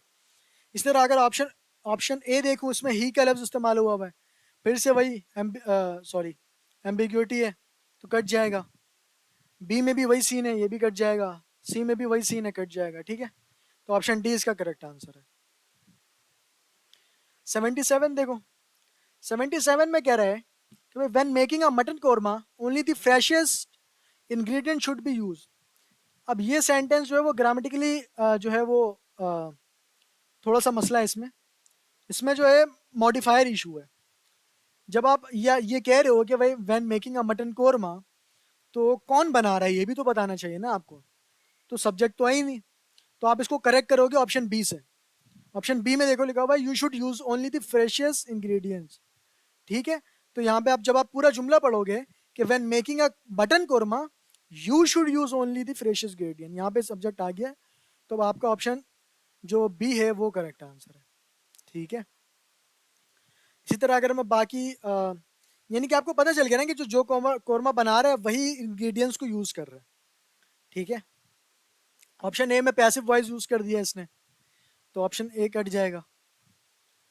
ऑप्शन सी जो है यहाँ पे कह रहा है the phrase ingredient only should be use, इसने वर्ड को आगे पीछे कर दिया तो वो ऑकवर्ड हो गया थोड़ा, तो हम सी को भी काट देंगे। डी में लिखा हुआ वन शुड बी यूजिंग, फिर से वो वर्ड वर्ड जो है ना उसने आगे पीछे किया और ऑकवर्ड बना दिया उसको, ठीक है। तो ऑप्शन डी भी कट जाएगा, जो इसका करेक्ट आंसर है वो ऑप्शन बी है। ओके, 78 देखते हैं। 78 में कह रहा है कि the relationship of the state and the broadcasting institution is quit different from that which obtained between the state and the press or between the state and the नाजिस्ट with film industry। अब यहाँ पे जो है ना multiple grammar जो है वो problems है। सबसे पहले तो उसने रिलेशनशिप्स, यहाँ पे रिलेशनशिप्स है, सब्जेक्ट वर्क एग्रीमेंट का सवाल है, ठीक है। ऑफ से पहले मैंने बोला था आप रूल देखोगे भाई रिलेशनशिप है तो ये प्लूरल है, तो उसके आगे इसने इज लगाया हुआ, इज नहीं लगाना चाहिए, ठीक है। इसको प्लूरल करना होगा हमें, ठीक है। इसी तरह यहाँ पे जो प्रोनाउन है ना, सॉरी प्लूरल नाउन है, उसके साथ जो वर्ब है वो सिंगुलर इस्तेमाल हुआ है। तो आप इसको ठीक कैसे करोगे, इसको चेंज करोगे आर में, ठीक है। और रिलेशनशिप के साथ जो है आप बिटवीन का इस्तेमाल करोगे, ठीक है। तो ऑफ का इस्तेमाल नहीं करोगे, रिलेशनशिप के साथ जो आता है वो बिटवीन आता है, ठीक है। तो इसका जो करेक्ट ऑप्शन है वो ऑप्शन सी है कि भाई the relationship between the state and the broadcasting institution are quite different from that the which obtains between, ठीक है। अगर मैं ऑप्शन ए पढ़ूँ, इसमें इसने इज इस्तेमाल किया हुआ है, तो ऑप्शन ए कट जाएगा। जब रिलेशनशिप्स पीछे प्लूरल है सब्जेक्ट, तो आपका जो वर्ब भी है वो भी प्लूरल होना चाहिए, इसने यहाँ पे सिंगुलर किया हुआ है। बी देखो, बी में लिखा हुआ है relationship between the state and broadcasting offer differ in the nature with relationship of. B में जो है ना डिफर इन नेचर लगाया हुआ है। अब इंग्लिश ईडियम जो यूज होती है वो डिफर फ्रॉम यूज होती है, डिफर इन नेचर विद नहीं यूज होती, तो ये ऑप्शन बी कट जाएगा, ठीक है। सी मैंने बताया करेक्ट आंसर है, डी भी देख ही लेते हैं। डी में लिखा हुआ है कि भाई the relationship of the state to broadcasting institution is different, फिर से इसने इज लगा दिया, ठीक है। बट इसके अलावा नहीं नहीं, the relationship of the state broadcasting institution is different from the is between. हाँ, ग्रामेटिकली भी ये ब्रोकन है, स्ट्रक्चर गलत है, ठीक है। ऑकवर्ड भी ये समझ नहीं आ रहा, तो ऑप्शन डी कट जाएगा। ऑप्शन ए इसका करेक्ट आंसर है। सब्जेक्ट वर्क एग्रीमेंट का रूल था, सिंपल बिल्कुल बेसिक रूल, ठीक है। अब यहाँ से पैसेज शुरू है, पैसेज करते हैं। ओके, पैसेज में लिखा हुआ है कि although Victor Turner's writing have proved fruitful for field beyond anthropology, his definition of ritual is overly restrictive, ठीक है। क्या मतलब है कि भाई जो विक्टर टर्नेटिन की जो राइटिंग है ना, वो एंथ्रोपोलॉजी के अलावा भी दूसरे फील्ड के लिए काफ़ी जो है वो फायदेमंद जो है वो साबित हुई है, फ्रूटफुल हुई है। ठीक है। लेकिन जो रिचुअल है, उनकी जो डेफिनेशन है वो उनकी जो डेफिनेशन दी है ना विक्टर ने, वो काफ़ी रिस्ट्रिक्टिव है। यानी कि आप कह लो कि काफ़ी महदूद है, यानी कि ठीक से बयान नहीं किया गया रिचुअल्स को। ठीक है। आगे कह रहा है कि rituals, he says, prescribe formal behavior for occasion, not given over to technological routine, having reference to believe in mystical beings or powers। ठीक है। क्या मतलब? यानी कि वो ये कहता है कि भाई जो रिचुअल्स है ना, वो एक प्रिस्क्राइब को आई थिंक मुकर्रर कह दो, तो वो एक ऐसा मुकर्रर बिहेवियर है ना, जो उन मौक़ों पर किया जाता है जो कि टेक्नोलॉजिकल रूटीन के मखसूस नहीं होते हैं, और जिसका ताल्लुक काफ़ी रूहानी, या आप कह लो गालिबी मखलूकों या कोई ताकत पर यकीन होना होता है, उसको कह रहे होते हैं। ठीक है। सिंपल ये मिस्टिकल बिलीव्स और पावर्स जो ये बात कर रहे हैं ना यहाँ पे, तो ये बताना चाह रहा हूँ कि ये कोई रूहानी या गालिबी मखलूकों या ताकतों पर यकीन से होता है। ठीक है। सिंपल मैंने ऊपर से लेकर नीचे तक अभी तक क्या बताया? अभी तक ये बताया कि जो विक्टर टर्नेटर की जो राइटिंग थी ना, वो एंथ्रोपोलॉजी के अलावा भी दूसरे फील्ड्स के लिए काफ़ी फायदेमंद साबित हुई है। यानी कि अगर देखा जाए तो इनडायरेक्टली ये बताना चाह रहा है कि जो ये जो विक्टर टर्नर्स हैं, वो एंथ्रोपोलॉजिस्ट होंगे, तभी वो इसके अलावा काम कर रहे हैं और फायदेमंद है। लेकिन जब वो रिचुअल के बारे में लिखते हैं ना, तो वो काफ़ी रिस्ट्रिक्टिव लिखते हैं, ठीक से बयान नहीं कर पाते, काफ़ी शॉर्ट प्रिस्क्राइब बताते हैं। ठीक है। आगे कहता है रिचुअल के बारे में कि भाई ये बंदा कहता है रिचुअल को कि जो आ, ये एक ऐसा बिहेवियर है ना, जो उन मौक़ों पर किया जाता है जो कि टेक्नोलॉजिकल रूटीन के लिए मखसूस हो, या फिर कोई गालिबी या मखलूकी कोई ताकतों पर यकीन रखता हो। ठीक है। अब आप बोलोगे टेक्निकल लॉजिकल रूटीन क्या है, तो इसके आगे लिखा हुआ है कि technological routine here refers to the means by which a social group provide for its material needs। ठीक है। क्या मतलब? यानी कि टेक्नोलॉजी का रूटीन से मुराद वो तरीके हैं जिनके ज़रिए जो सोशल ग्रुप्स जो है ना, वो अपनी मटेरियल नीड्स को जो है वो पूरा करता है। ठीक है। आगे कह रहा है कि Turners differentiates ritual from technology to help us recognize that some festivals and celebration may have a little purpose other than play, but it obscure the practical aims uh, of other rituals, practical aims such as making crops grow or healing patients। अब कह रहा है कि जो Turner है ना, sorry टर्नेटिन बोल दे रहा हूँ बार बार, टर्नर जो है वो रिचुअल और टेक्नोलॉजी को जो है ना वो डिफ्रेंशिएट करता है, यानी कि फ़र्क करता है। ठीक है। ताकि हम ये समझ सकें कि जो कुछ इसको उर्दू में क्या बोलते हैं, फेस्टिवल को त्यौहार बोलते हैं, तो त्योहारों और सेलिब्रेशन को जश्न बोल रहे होते, तो भाई टर्नेटर जो है ना रिचुअल्स और टेक्नोलॉजी में जो है वो फ़र्क पैदा करता है। यानी कि फ़र्क इसलिए करता है ताकि हम जो है वो समझ सकें कि जो त्योहारों और सेलिब्रेशंस का जो मकसद है ना, वो सिर्फ प्ले नहीं है, ठीक है, तफरी नहीं है, लेकिन इस दूसरे रिचुअल्स का जो प्रैक्टिकल मकसद है वो नज़रों से ओझल हो जाते हैं, जैसे फसलों की बेहतर पैदावार हो गई हासिल करना, या मरीजों को शिफा देना। ठीक है, यहाँ तक लिखा हुआ है हीलिंग पेशेंट्स।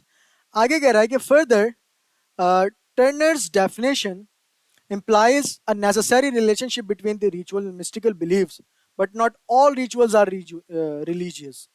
ठीक है। क्या मतलब? एक तो उसने वो बात कर दी, डिफरेंशिएट कर दिया उसको रिचुअल्स को टेक्नोलॉजी से। ठीक है। अब क्या बात कर रहे हैं? अब मजीद कह रहा है कि भाई इसके अलावा टर्नेटिन की जो फिर टर्नेटिन कह रहा हूँ, टर्नर्स की जो डेफिनेशन है ना, वो ये जाहिर करती है कि जो रिचुअल और रूहानी या गालिबी अकीदे हैं ना, उनके दरमियान जो ताल्लुक होता है वो मजहबी नहीं होता है। जरूरी नहीं है कि मजहबी हो। ठीक है, दूसरी बात ये कर रहा है। आगे चलते हैं। आगे कह रहा है some religions make no reference to mystical being ठीक है। यानी कि कुछ मज़हब ऐसे भी होते हैं जो कि रूहानी या गालिबी मखलूक का जिक्र ही नहीं करते हैं। In other individuals may required only to participate, but not necessarily believe in the efficacy or ritual. अब कह रहे हैं और कुछ जो मज़हब हैं, जो मज़हब में जो अफराद हैं वो सिर्फ रिचुअल्स में हिस्सा लेने का जो हिस्सा तो लेते हैं, मतलब कि मुतालबा करते हैं, लेकिन उन पर जो लाजमी नहीं है कि वो रिचुअल्स पे जो है ना अपना अपना यकीन भी रखें, ज़रूरी नहीं है। फिर आगे कहता है Tennant's assumption that the performance of the ritual follow the development of the belief, thus limit the usefulness of his definition in studying ritual across social and cultural formation. क्या मतलब? इस तरह से जो टर्नर का ये जो अजम्पशन था, तसव्वुर था, वो पहले का जो अकीदा था ना, वो पैदा होता है कि भाई, और फिर उसके उसके बाद जो रिचुअल्स परफॉर्म किए जाते हैं, फिर रिचुअल्स की उनकी डेफिनेशन की जो को महदूद कर दिया जाता है, और मुख्तलिफ कल्चरल और निज़ामों में जो है ना रिचुअल्स का मुताला किया जाता है। ये काफ़ी थोड़ा सा फ़िलोसफिकल पैसेज था। बस मैं जल्दी से इसको जो है वो समराइज कर देता हूँ। भाई राइटर का ये कहना है कि जो विक्टर टर्नर ने जो रिचुअल की जो डेफिनेशन दी है ना, वो बहुत ही ज़्यादा नैरो है। ठीक है, उनके मुताबिक रिचुअल हमेशा या तो गालिबी या रूहानी अकीदों से जुड़ा हुआ होता है और टेक्नोलॉजी से अलग होता है। लेकिन राइटर कहता है कि राइटर ये कहता है, अब बता रहा हूँ राइटर का। टर्नर तो जो कहता था वो मैंने बता दिया। ठीक है, टर्नर तो डिफ्रेंशिएट करता है सबसे पहले टेक्नोलॉजी और रिचुअल्स को। ठीक है, फिर दूसरी बात करता है कि भाई क्या था, रिचुअल जो है ना हमेशा गालिबी या रूहानी एक्टिविटी से जुड़ा हुआ होता है। ठीक है, ये बात कर रहा था। अब राइटर क्या कहता है, लेकिन राइटर कहता है कि भाई कई रिचुअल्स के प्रैक्टिकल मकसद भी होता है, जैसे फसल उगाना या मरीज को ठीक करना। और हर रिचुअल का जो मजहबी और हर रिचुअल मजहबी भी नहीं होता, जरूरी नहीं है कि वो मजहबी हो। इसलिए टर्नर की जो डेफिनेशन है वो हर सोसाइटी या हर कल्चर के रिचुअल्स को जो है ना समझने के लिए काफ़ी नहीं है। ठीक है, अब सवालात को करते हैं। सबसे पहला क्वेश्चन है कि भाई according to the passage Victor Turner is a Victor Turner कौन है? सोशियोलॉजिस्ट थे, साइकियाट्रिस्ट थे, एंथ्रोपोलॉजिस्ट थे, या फिजिशिस्ट थे, क्या थे? तो पहले ही लाइन में हमें पता चल गया था कि भाई वो जो थे ना एंथ्रोपोलॉजिस्ट थे, क्योंकि उसने बोला कि although Turner writing have a proof fruitful for the field beyond the anthropologist. तो मतलब ये है कि वो जब और फील्ड बियॉन्ड एंथ्रोपोलॉजिस्ट भी फायदेमंद है, मतलब कि एंथ्रोपोलॉजिस्ट ही था ये। ठीक है, इसके अलावा भी वो डिफरेंट फील्ड में काम करता था, इसलिए वो फ्रूटफुल था, लेकिन था वो एंथ्रोपोलॉजिस्ट। ठीक है, तो ऑप्शन सी इसका आंसर हो जाएगा। नेक्स्ट क्वेश्चन पे चलते हैं। 80 में कह रहा है according to the passage which of the following does the Turner exclude from his conception of ritual? ठीक है, इनमें से जो है वो टर्नर कौन से रिचुअल के कॉन्सेप्शन को जो है ना वो एक्सक्लूड करता है, वो बता दो। ठीक है, तो देख लेते हैं। पहला ऑप्शन है behaviour based on formal rules. ठीक है, ये बात तो उसने ऊपर ऊपर की थी, एक लाइन थी कि भाई having reference to believe in mystical beings और पावर्स, यानी कि बिलीफ को इंक्लूड करता है ना, ये बिलीफ की बात हो रही है। तो ऑप्शन ए कट जाएगा, हमें वो लेना है जो एक्सक्लूड करता है। ऑप्शन बी कह रहा है behaviour based on formal rules, ये बात भी ऊपर की थी कि फॉर्मल बिहेवियर वाली बात की थी, प्रिस्क्राइब फॉर्मल बिहेवियर। तो ऑप्शन बी भी कट जाएगा। ऑप्शन सी में क्या कह रहा है, celebration whose purpose is play, तो ये बात भी ऊपर की थी, फेस्टिवल कुछ फेस्टिवल की। यार ऊपर पढ़ लेते हैं क्या लिखा हुआ था।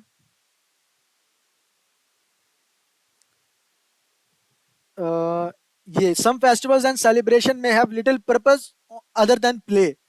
ठीक है, तो इसकी भी बात की थी, तो ये भी नहीं होगा। ठीक है, तो जाहिर सी बात है जब सारे कट गए तो ऑप्शन डी ही होगा। बट ऑप्शन डी को भी पढ़ लेते हैं। ऑप्शन डी में कह रहा है कि routine direct towards the practical ends. ठीक है, ये बात कर रहा है, तो इसका जो आंसर होगा वो ऑप्शन डी हो जाएगा। ठीक है, ये जो है अपनी बात, क्योंकि प्रैक्टिकल काम में फसल उगाना और मरीज ठीक करने वाली बात तो की थी ऊपर ना, तो डायरेक्ट टुवर्ड्स नहीं हो सकता, तो ऑप्शन डी ही कर लेंगे। ठीक है, नेक्स्ट क्वेश्चन पे चलते हैं, 81 पे। 81 पे कह रहा है कि the passage suggest that the Turners definition of the ritual assume. अब जो पैसेज में जो है ना टर्नर की डेफिनेशन क्या थी, वो क्या अज्यूम करता था रिचुअल को। ठीक है, तो पढ़ लेते हैं। पहला ऑप्शन है भाई anthropological concept apply to the other field. ये तो ये सिर्फ पहली लाइन की ऑब्जर्वेशन है, ये ओवरऑल पैसेज का कोई सजेशन नहीं है, तो ऑप्शन ए कट जाएगा। ठीक है, ऑप्शन बी में क्या कह रहा है, festival and ceremonies are related to cultural phenomena. ठीक है, ऐसी कोई एजम्पशन पैसेज में बात ही नहीं की है। ठीक है, जो पैसेज में बोला ही नहीं है उसको काट दो। ठीक है, सोचना ही नहीं है उसके बारे में, ऐसी कोई बात नहीं की है ना पैसेज में, तो काट दो। सी में कह रहा है कि there is a relationship between the play and practical end, ये बात नहीं की कि भाई कोई रिलेशनशिप शिप है मिस्टिकल बिलीव और पावर्स के उसके दरमियान। ठीक है, तो ऑप्शन सॉरी प्ले और प्रैक्टिकल एंड के दरमियान। ऑप्शन डी पढ़ते हैं अब। ऑप्शन डी में कह रहा है कि भाई rituals refer only to believe in mystical beings और पावर, तो ये आंसर है, क्योंकि पैसेज में एक लाइन थी ना कि Turners definition implies a necessary relationship between the rituals and mystical belief. यानी कि टर्नर ये अज्यूम करता है ना कि रिचुअल की जो रिलेशन है वो मिस्टिकल बिलीफ से होना जरूरी है। वो तो वो तो राइटर कहता है ना कि भाई जरूरी नहीं है कि उनके जो दरमियान में जो है वो रिलेशन हो, लेकिन टर्नर तो यही अज्यूम करता है, तो हमसे टर्नर का ही पूछ रहा है, तो ऑप्शन डी इसका आंसर हो जाएगा। ठीक है, 82 देख लेते हैं।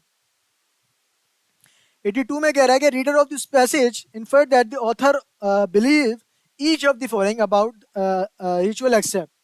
अब जो ऑथर है वह इनमें से अज्यूम करता है बाकियों के अलावा, तो इसका आंसर देख लेता हूँ मैं। Some are unrelated religious belief, ये बात भी की है पैसेज में।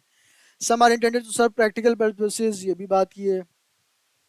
ऑप्शन सी में कह रहा है कि they are predominantly focus on agriculture land. ठीक है, पैसेज में बोला तो एग्जाम्पल दिया था सिर्फ, ठीक है, कि मेकिंग क्रॉप्स ग्रो, ऊपर बात की थी, लेकिन कहीं ये लिखा हुआ नहीं था कि भाई ज्यादातर रिचुअल्स जो है एग्रीकल्चर के लिए होते हैं। ऐसी कोई बात नहीं की थी ना पैसेज में, जो बात की नहीं है यानी कि ओवर स्टेटमेंट कर दिया है। वहां पे तो बस एक सिंपल सा एग्जाम्पल आपको दिया था, लेकिन यहाँ पे तो इसने ओवर स्टेटमेंट कर दी है, तो इसका जो आंसर हो जाएगा वो ऑप्शन सी हो जाएगा। ऑप्शन डी बी की भी बात की है पैसेज में। ठीक है, 83 देख लेते हैं। 83 कह रहा है कि which of the following best describe the organisation of the passage. पढ़ लेते हैं भाई। Factual data are presented and a hypothesis propose, ऐसी कोई बात नहीं है, तो आप काट दो इसको। ठीक है, काट देता हूं मैं। अच्छा, आप इस सवाल को ना बाकी ऑप्शंस को देख के पता चल रहा है कि जब हमने पढ़ा इस पूरे पैसेज को, तो पैसेज शुरू किससे हुआ था, टर्नर की डेफिनेशन से हुआ था ना। सबसे पहले उसने डेफिनेशन दी कि रिचुअल की डेफिनेशन क्या है यहां से यहां तक। ठीक है, उसके बाद राइटर ने क्या किया, उसको सबसे पहले डेफिनेशन बता दी, फिर उस राइटर ने क्रिटिसाइज किया उसको। ठीक है, फिर उसने दो रीजन दिए। ठीक है, पहला रीजन क्या दिया था उसने कि रिचुअल जो है टेक्नोलॉजी से अलग करना, प्रैक्टिकल रिचुअल्स को इग्नोर कर देना है, कर देता है। ठीक है, तो ये एक पहला रीजन था। फिर उसने दूसरा रीजन क्या दिया था कि जो हर रिचुअल मिस्टिकल बिलीव्स हैं वो रिलेटेड नहीं हो सकती, जरूरी नहीं है, तो ये दूसरा रीजन था। ठीक है, तो अब ऑप्शन देख लेते हैं। ऑप्शन डी देखो। ठीक है, ऑप्शन डी कट जाएगा, सॉरी, ऑप्शन डी में ऐसा कुछ भी नहीं है। ऑप्शन बी देखो, आ डेफिनेशन इज चैलेंज, तो सबसे पहले डेफिनेशन बताई उसने, and a two reason for the challenge are given, और उसके बाद दो रीजन दे दी उसने। ठीक है, तो ऑप्शन बी इसका आंसर हो जाएगा। A distinct introduction and the show and the a true distinction, तो ऑप्शन सी भी कट जाएगा, इसका आंसर हो जाएगा ऑप्शन बी। ठीक है, आगे चलते हैं। एक और पैसेज है वो भी कर लेते हैं। अच्छा, ये पैसेज जो है वो थोड़ा सा बड़ा है, तो मैं सोच रहा हूँ इसको चलो पढ़ लेते हैं, छोड़ो। पहले लिखा हुआ है the earliest controversies about the relationship between the photography and art centered on whether photography fidelity to appearance and dependence on a machine allowed it to be a fine art as a distinct form merely practical art। ठीक है, यहाँ तक मैंने पढ़ा है। इसका मतलब ये है कि फोटोग्राफी और आर्ट के जो दरमियान का जो के ताल्लुक के बारे में सबसे पहले जो बहस हुई उन उसका जो सवाल ये था कि क्या फोटोग्राफी का चीज़ों को बिल्कुल वैसे ही दिखाना जैसे वो नज़र आती है, और मशीन पर उसका डिपेंड करना, और सिर्फ एक ही प्रैक्टिकल हुनर के बजाय एक असली फाइन आर्ट तस्लीम करने की इजाज़त देता है या नहीं देता है। ठीक है, फिर आगे कह रहा है कि throughout the 19th century the defence of the photography was identical with the struggle to establish it was a fine art. ठीक है, क्या मतलब, यानी कि 19th सेंचुरी में फोटोग्राफी फोटोग्राफी का जो एक रूल था या दिफा कह लो, हाँ, फोटोग्राफी का दिफा करना असल में उसे एक फाइन आर्ट मनवाने की कोशिश के बराबर था। ठीक है, फोटोग्राफी को आप फाइन 19th सेंचुरी की बात कर रहे हैं कि भाई फोटोग्राफी को जो है ना वो फाइन आर्ट मनवाना चाह रहा है, बस ये। ठीक है, आगे कह रहा है कि against the charge that the photography was a again the charge कहाँ चले गया, the photography was a soulless mechanical copying of the reality. Photographers asserted that it was the instead a privileged way of seeing, a revolt against commonplace vision and no less worthy of art than painting. नाम के जवाब में जो है photography एक हकीकत में जो है ना वो सोललेस मशीन की मदद से की गई एक नकल है। ओके, आगे कहता है कि भाई फोटोग्राफर्स ने ये दावा किया है कि फोटोग्राफी असल में दुनिया को देखने का एक खास तरीका है। ये आम और मामूली नज़रिए के खिलाफ एक रिवोल्ट है, और पेंटिंग जितनी ही काबिल एहतराम है जितने की आर्ट है। ठीक है, सिंपल सा पहला पैराग्राफ में क्या कह रहा है, अगर मैं समरी करूं जल्दी से। वो कह रहा है कि शुरू में कह रहा है कि भाई फोटोग्राफी और आर्ट के दरमियान डिबेट इस बात पर थी कि क्या फोटोग्राफी सिर्फ मशीन से बनाई गई नकल है या फिर एक फाइन आर्ट भी हो सकता है। तो 19th सेंचुरी में जो फोटोग्राफर्स ने डिफेंड किया कि भाई फोटोग्राफी सिर्फ कॉपिंग नहीं है बल्कि देखने का एक नया और बेहतर तरीका है जो कि पेंटिंग जितना ही आर्टिस्टिक है। Ironically now the photography is securely establish a fine art. Many photographers कहाँ चला गया, many photographers find it precious or irrelevant to label it as such। यानी कि अब दिलचस्प बात यह है कि अब जब फोटोग्राफी को पूरी तरह से एक फाइन आर्ट तस्लीम कर लिया गया है, मान लिया गया है, तो जो बहुत से फोटोग्राफर्स हैं उसे फाइन आर्ट कहना जो है वो बनावटी लगता है या गैर अहम लगता है। ठीक है, तो पहले तो वो मान नहीं रहे थे, एक डिबेट थी।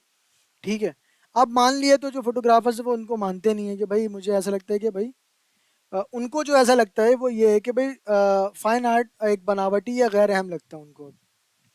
आगे चलते हैं, आगे कह रहे हैं कि serious photographers variously claim to be finding, recording or impartially observing, witnessing event or exploring themselves anything but making works of art। लेकिन जो सीरियस बात जो सीरियस जो फोटोग्राफर्स है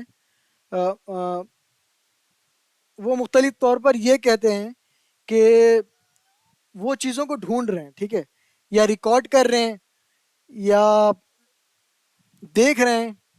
ठीक है, या वाकयात के गवाह बन रहे हैं। ठीक है, या अपनी ज़ात को समझने की कोशिश कर रहे हैं, मगर वो ये नहीं कहते हैं कि वो आर्ट का जो है ना वो कोई शाकार बना रहे हैं। ठीक है, आगे चलते हैं, फिर कह रहे हैं in the 19th century photographers association with the real world plays it in ambivalent relation to art. Late in the 20th century, an ambivalent relation exists because of the modernist heritage in art।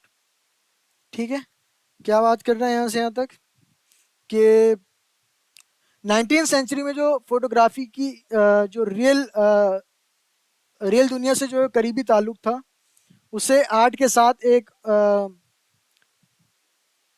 Art और उन दोनों के दरमियान एक रिश्ता था। ठीक है, सिंपल ये बताना चाह रहा है।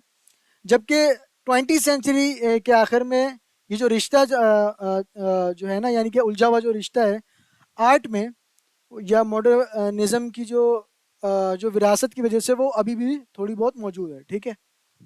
आगे कहता है that important photographers are no longer willing to debate whether the photography is or is not a fine art, except to proclaim that their own work is not involved with art, shows the extent to which they simply take for the granted the concept of an art imposed by the triumph of modernism, and the better the art and the more subversive it is of the traditional aims of art। ठीक है, ये line आपको पक्का अच्छे से समझनी है। ये जो लास्ट लाइन इसने बात की यहाँ से लेके यहाँ तक, नीचे इस पे ना सवालात भी बने हुए, ठीक है।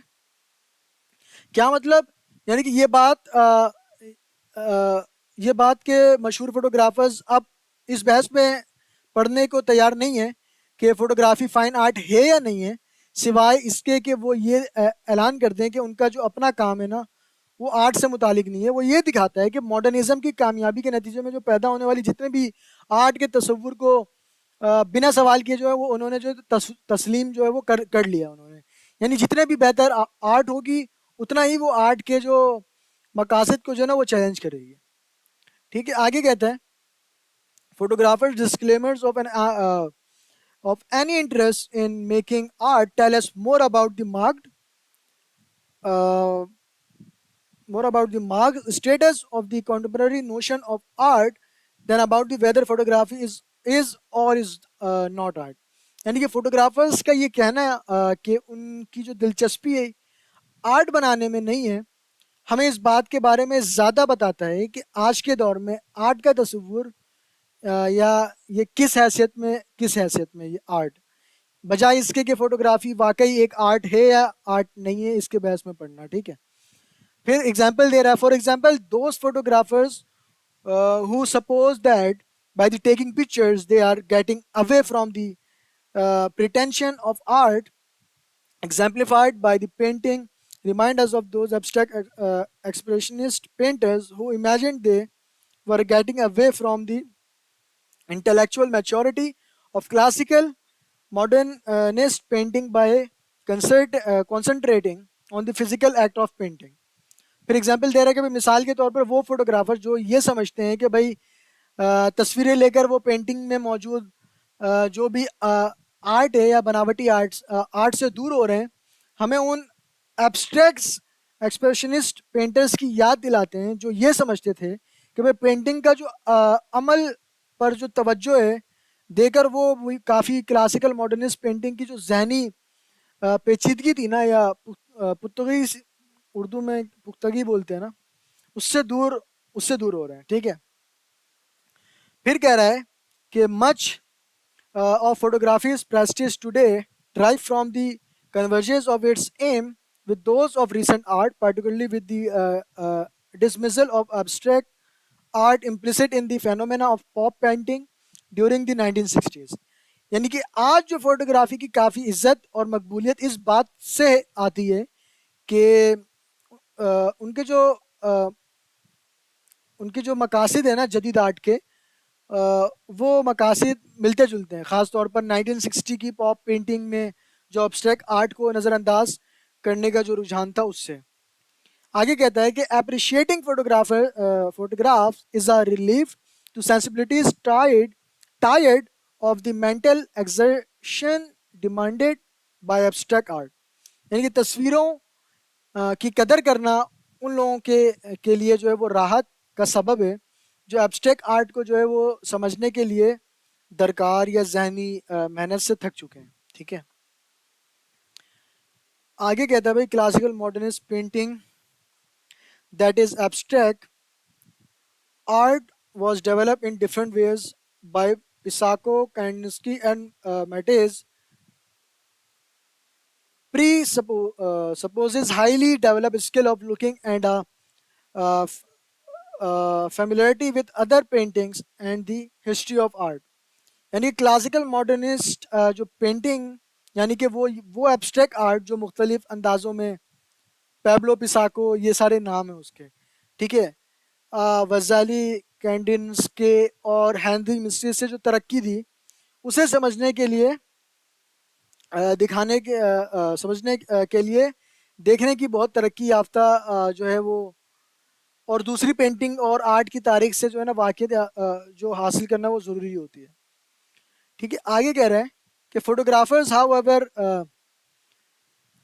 reserves viewers that art is not hard, that photography is about the subject photograph and not ambiguous, not self-referential, not about art.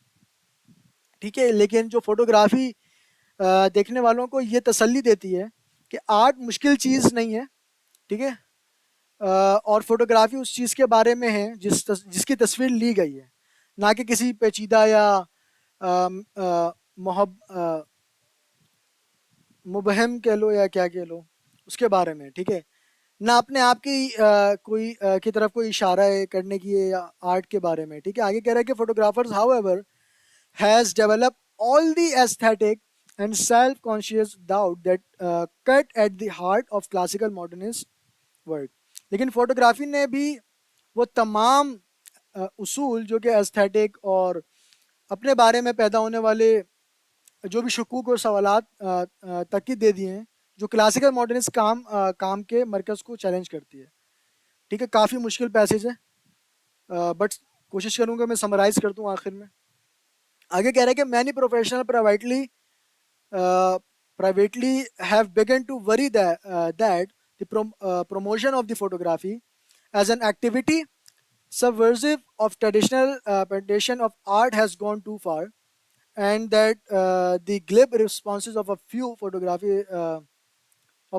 will push the public to forget that photography is in fact a distinctive discipline activity with its own aesthetic method, strategies, and frames of resonant reference in short and art.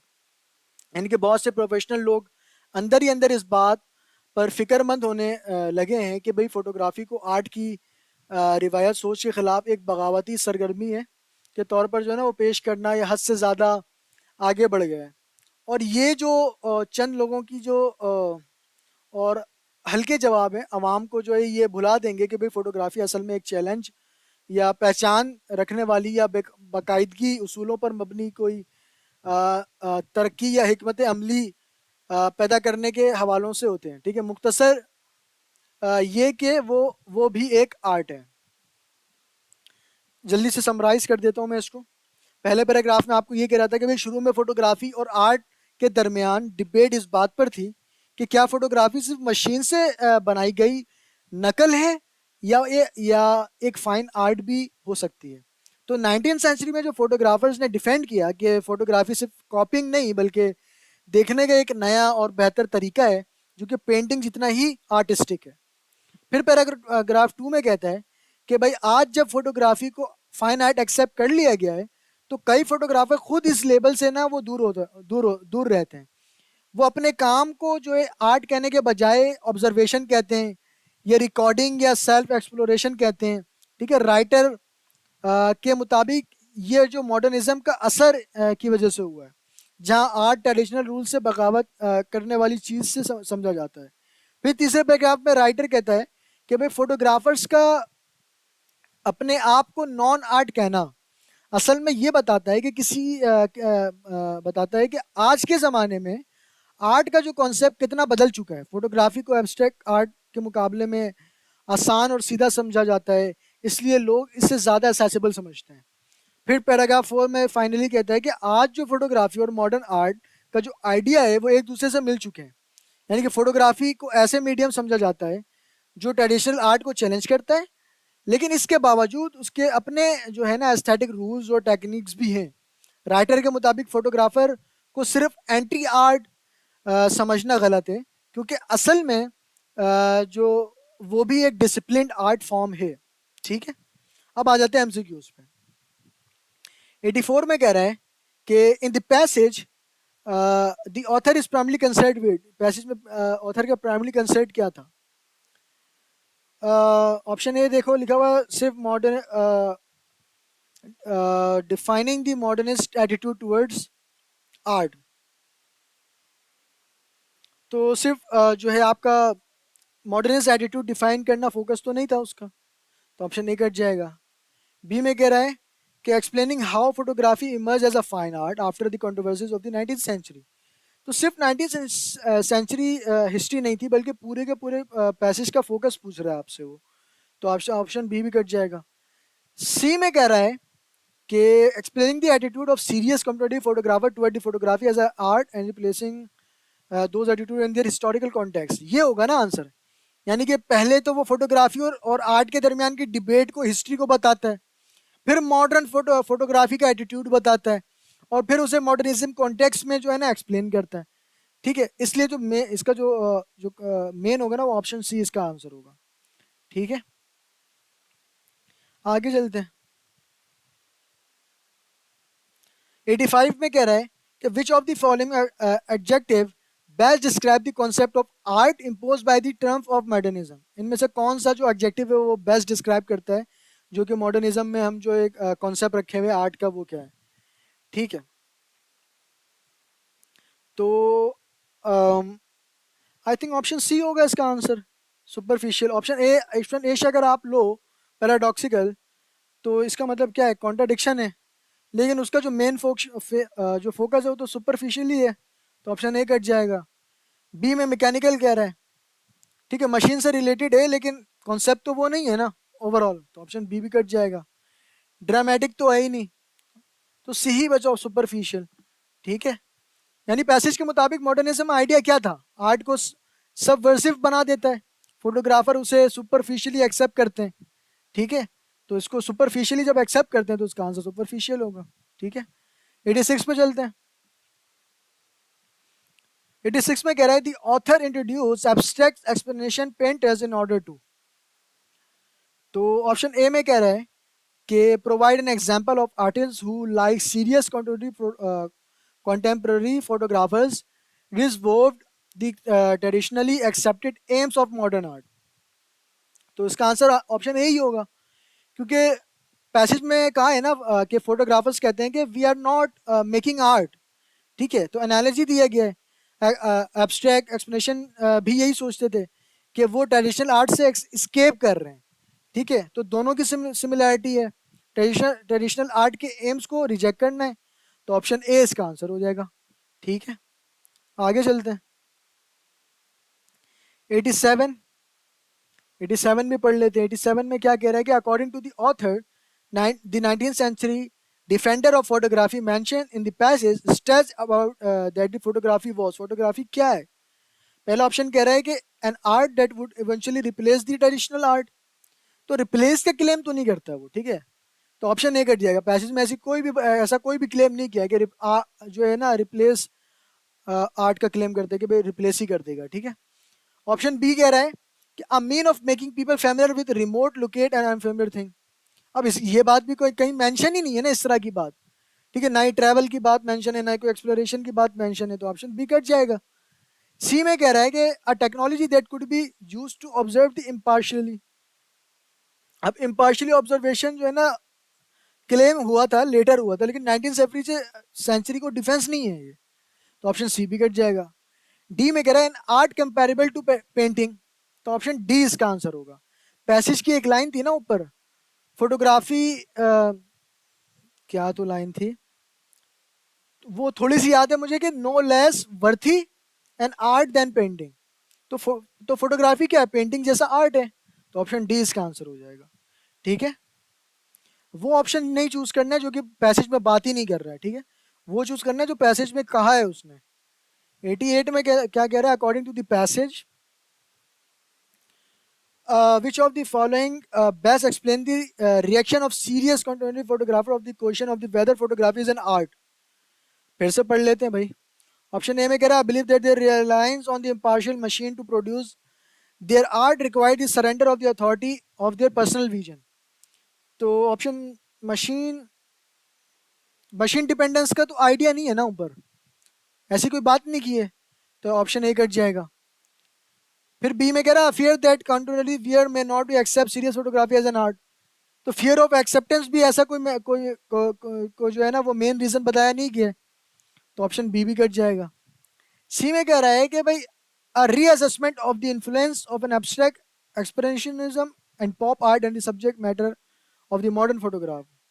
अब ये जो abstract और pop का जो influence था वो focus नहीं था, ठीक है, तो ऑप्शन सी भी कट जाएगा। डी में कह रहा है believe that the best art subvert conventional definition of the art. Passage में कहा था ना कि better the art the more subversive it is the of the traditional aims of art, ये लाइन थी। तो फोटोग्राफर्स आर्ट लेबल को avoid करते हैं क्योंकि मॉडर्निज्म के मुताबिक जो रियल आर्ट है ना वो सबवर्सिव होता है, तो ऑप्शन डी इसका आंसर हो जाएगा, ठीक है। आगे चलते हैं 89 पे। 89 में कह रहा है कि according to the passage some contemporary photographer especially make which of the following claims about the photographers. तो भाई इसका आंसर क्या होगा? ऑप्शन ए में कह रहा है कि their photographers could be created by almost anyone with a camera and time to devote to the activity. तो एसेसिबिलिटी का तो क्लेम नहीं है पैसेज में, तो ऑप्शन ए कट जाएगा। ऑप्शन बी में कह रहा है कि their photographers are not example of art but rather example of individual photographer are impartial observation of the world। हाँ ये हो सकता है क्योंकि पैसेज में उसने बात की ना कि recording, observing, witnessing, anything but making art, ये बात पूरी थी। तो डायरेक्ट आइडिया वो क्या कह रहा है? We are not making art, just observing and recording, तो ऑप्शन बी इसका आंसर हो जाएगा, ठीक है। आगे चलते हैं 90 में कह रहा है कि it can be inferred from the passage that the authors most probably considers serious contemporary photographers to be ah. क्या इन्फर्ड कर सकते हैं हम पैसेज से? ऑप्शन देख लेते हैं। पहला ऑप्शन कह रहा है contemporary art that is struggling to be accepted as a fine art. Struggling नहीं था, एक्सेप्टेंस इशू था, ठीक है, स्ट्रगलिंग जैसा कुछ नहीं था, तो आप ऑप्शन ए काट दोगे। बी में कह रहा है craft requiring sensitivity but by no mean an art. तो क्राफ्ट बोलना जो है वो एक नेगेटिव है, तो आप ऑप्शन बी भी काट दोगे। सी में कह रहा है कि modern art that displays the tendency of all modernist art to become increasingly formal and abstract. तो एब्स्ट्रैक्शन और फॉर्मलिज्म का जो मेन क्लेम पैसेज में ऐसी कोई नहीं है ना, क्लेम नहीं किया इस तरह की, ना ही एब्स्ट्रैक्शन का क्लेम किया है और ना ही फॉर्मलिज्म का क्लेम किया है, तो ऑप्शन सी भी कट जाएगा। डी में कह रहा है कि modern art that displayed modern tendency to art subvert prevailing aim of the art, ठीक है।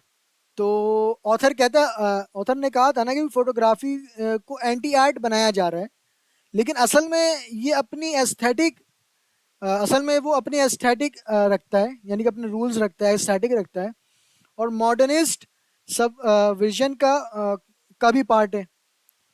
तो मॉडर्न आर्ट जो है आपका ये आंसर हो जाएगा कि the modern art that tries to subvert the traditional art aims, तो ऑप्शन डी इसका आंसर हो जाएगा, ठीक है। नेक्स्ट क्वेश्चन पे चलते हैं 91 पे। 91 में कह रहा है according to the author of the passage which of the following do not necessarily describe that could be considered art। ठीक है भाई, ऑप्शन ए कह रहा है डिसिप्लिन, तो डिसिप्लिन ही इसका आंसर होगा क्योंकि पैसेज के मुताबिक एस्थेटिक मेथड, मैंने क्या बताया, रूल बताया था, एस्थेटिक को रूल ट्रांसलेट किया था जब मैं बता रहा था तुम्हें।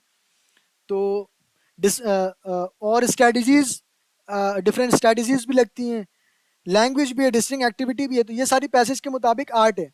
तो डिसिप्लिन का मेंशन है बट नॉट नेसेसरली डिफाइन करता है फीचर ऑफ आर्ट को, लेकिन ये डिसिप्लिन तो है, ठीक है, एक एस्थेटिक मेथड है, स्ट्रेटजीज है, लैंग्वेज है, डिस्टिंक्ट एक्टिविटी है, तो ऑप्शन ए इसका आंसर हो जाएगा, ठीक है। बी भी देख लेते हैं, रिफाइनमेंट लिखा हुआ यानी कि आर्ट का नेशनल पार्ट तो नहीं है, तो ये भी नहीं होगा। डिस्टिंक्ट एस्थेटिक एक ही बात की है लेकिन और भी बातें हैं, तो ये भी नहीं होगा, ठीक है। मीडियम स्पेशल ये भी एक बात कर रहा है, और भी बातें हैं, तो डी भी नहीं होगा, तो इसका आंसर ऑप्शन ए हो जाएगा। अगर ये पैसेज समझ नहीं आए खुद से एक बार पढ़ो, ठीक है, मुश्किल पैसेज था, और सवालात को भी खुद से पढ़ो और सॉल्व करो, उसके बाद फिर दोबारा जब खुद से कर लोगे ना, खुद से समझ लोगे, उसके बाद मेरी ये पैसेज देखोगे तो ज़्यादा अच्छे से समझ आएगा। अगर नहीं समझ आया है और मुश्किल हुई है अगर समझने में, तो बिल्कुल नेचुरल है, थोड़ा मुश्किल पैसेज था ये, ठीक है। उसके बाद इस पेपर का पैसेज 3 है, छोटा सा ही पैसेज है, नहीं नहीं बड़ा पैसेज है ये भी, ठीक है। तो ये वाला पैसेज जो है मैं आपके लिए छोड़ रहा हूँ, ये पैसेज आप खुद से कीजिए। यहाँ पर जो है वो हमारा पेपर मुकम्मल हो गया है। और मैं एक बार फिर कहूँगा कि आप इस पूरे पीडीएफ में जो 3 पेपर है, तीनों पेपर को सॉल्व करके जाएं, ठीक है। बाकी आपका एग्ज़ाम संडे को है। तो मेरा मशवरा ये है कि आप लोगों ने घबराना नहीं है, ठीक है। 2 दिन रह गए, चिल होके जाना है। जो भी आपने मेहनत की है ना, सबसे पहले तो एक दिन पहले जो भी जिस भी आप रिलीजन से हैं, ठीक है। अगर आप मुसलमान हैं तो आप अल्लाह से बोल के जाएं, या आपकी जो भी रिलीजन है आप प्रे करके जाएं, ठीक है। आप अल्लाह से बोलें कि यार आप मेरी मेहनत को जानते हैं, कितना रगड़ा लगाया है मैंने, ठीक है। और जितनी भी आपने मेहनत की है वो आप शो करें वहाँ जाके, ठीक। अगर आप घबरा जाएंगे ना, काम वहाँ पे ख़राब हो जाएगा। घबराना नहीं है। पेपर आए, देखो पेपर आएगा ना, जब तुम शुरू के 5-6 सवाल देखोगे वहीं तुम्हारा काम बराबर हो जाएगा, बोलोगे कितना मुश्किल पेपर आ गया। तो तुम्हारा काम ये है कि पेपर को खोलना है और पूरे पेपर को देखना है एक बार। मुश्किल से तुम्हारा 4 मिनट लगेगा, 4 मिनट भी ज़्यादा बता रहा हूँ, 2 से 3 मिनट लगेंगे, वो देख लेना।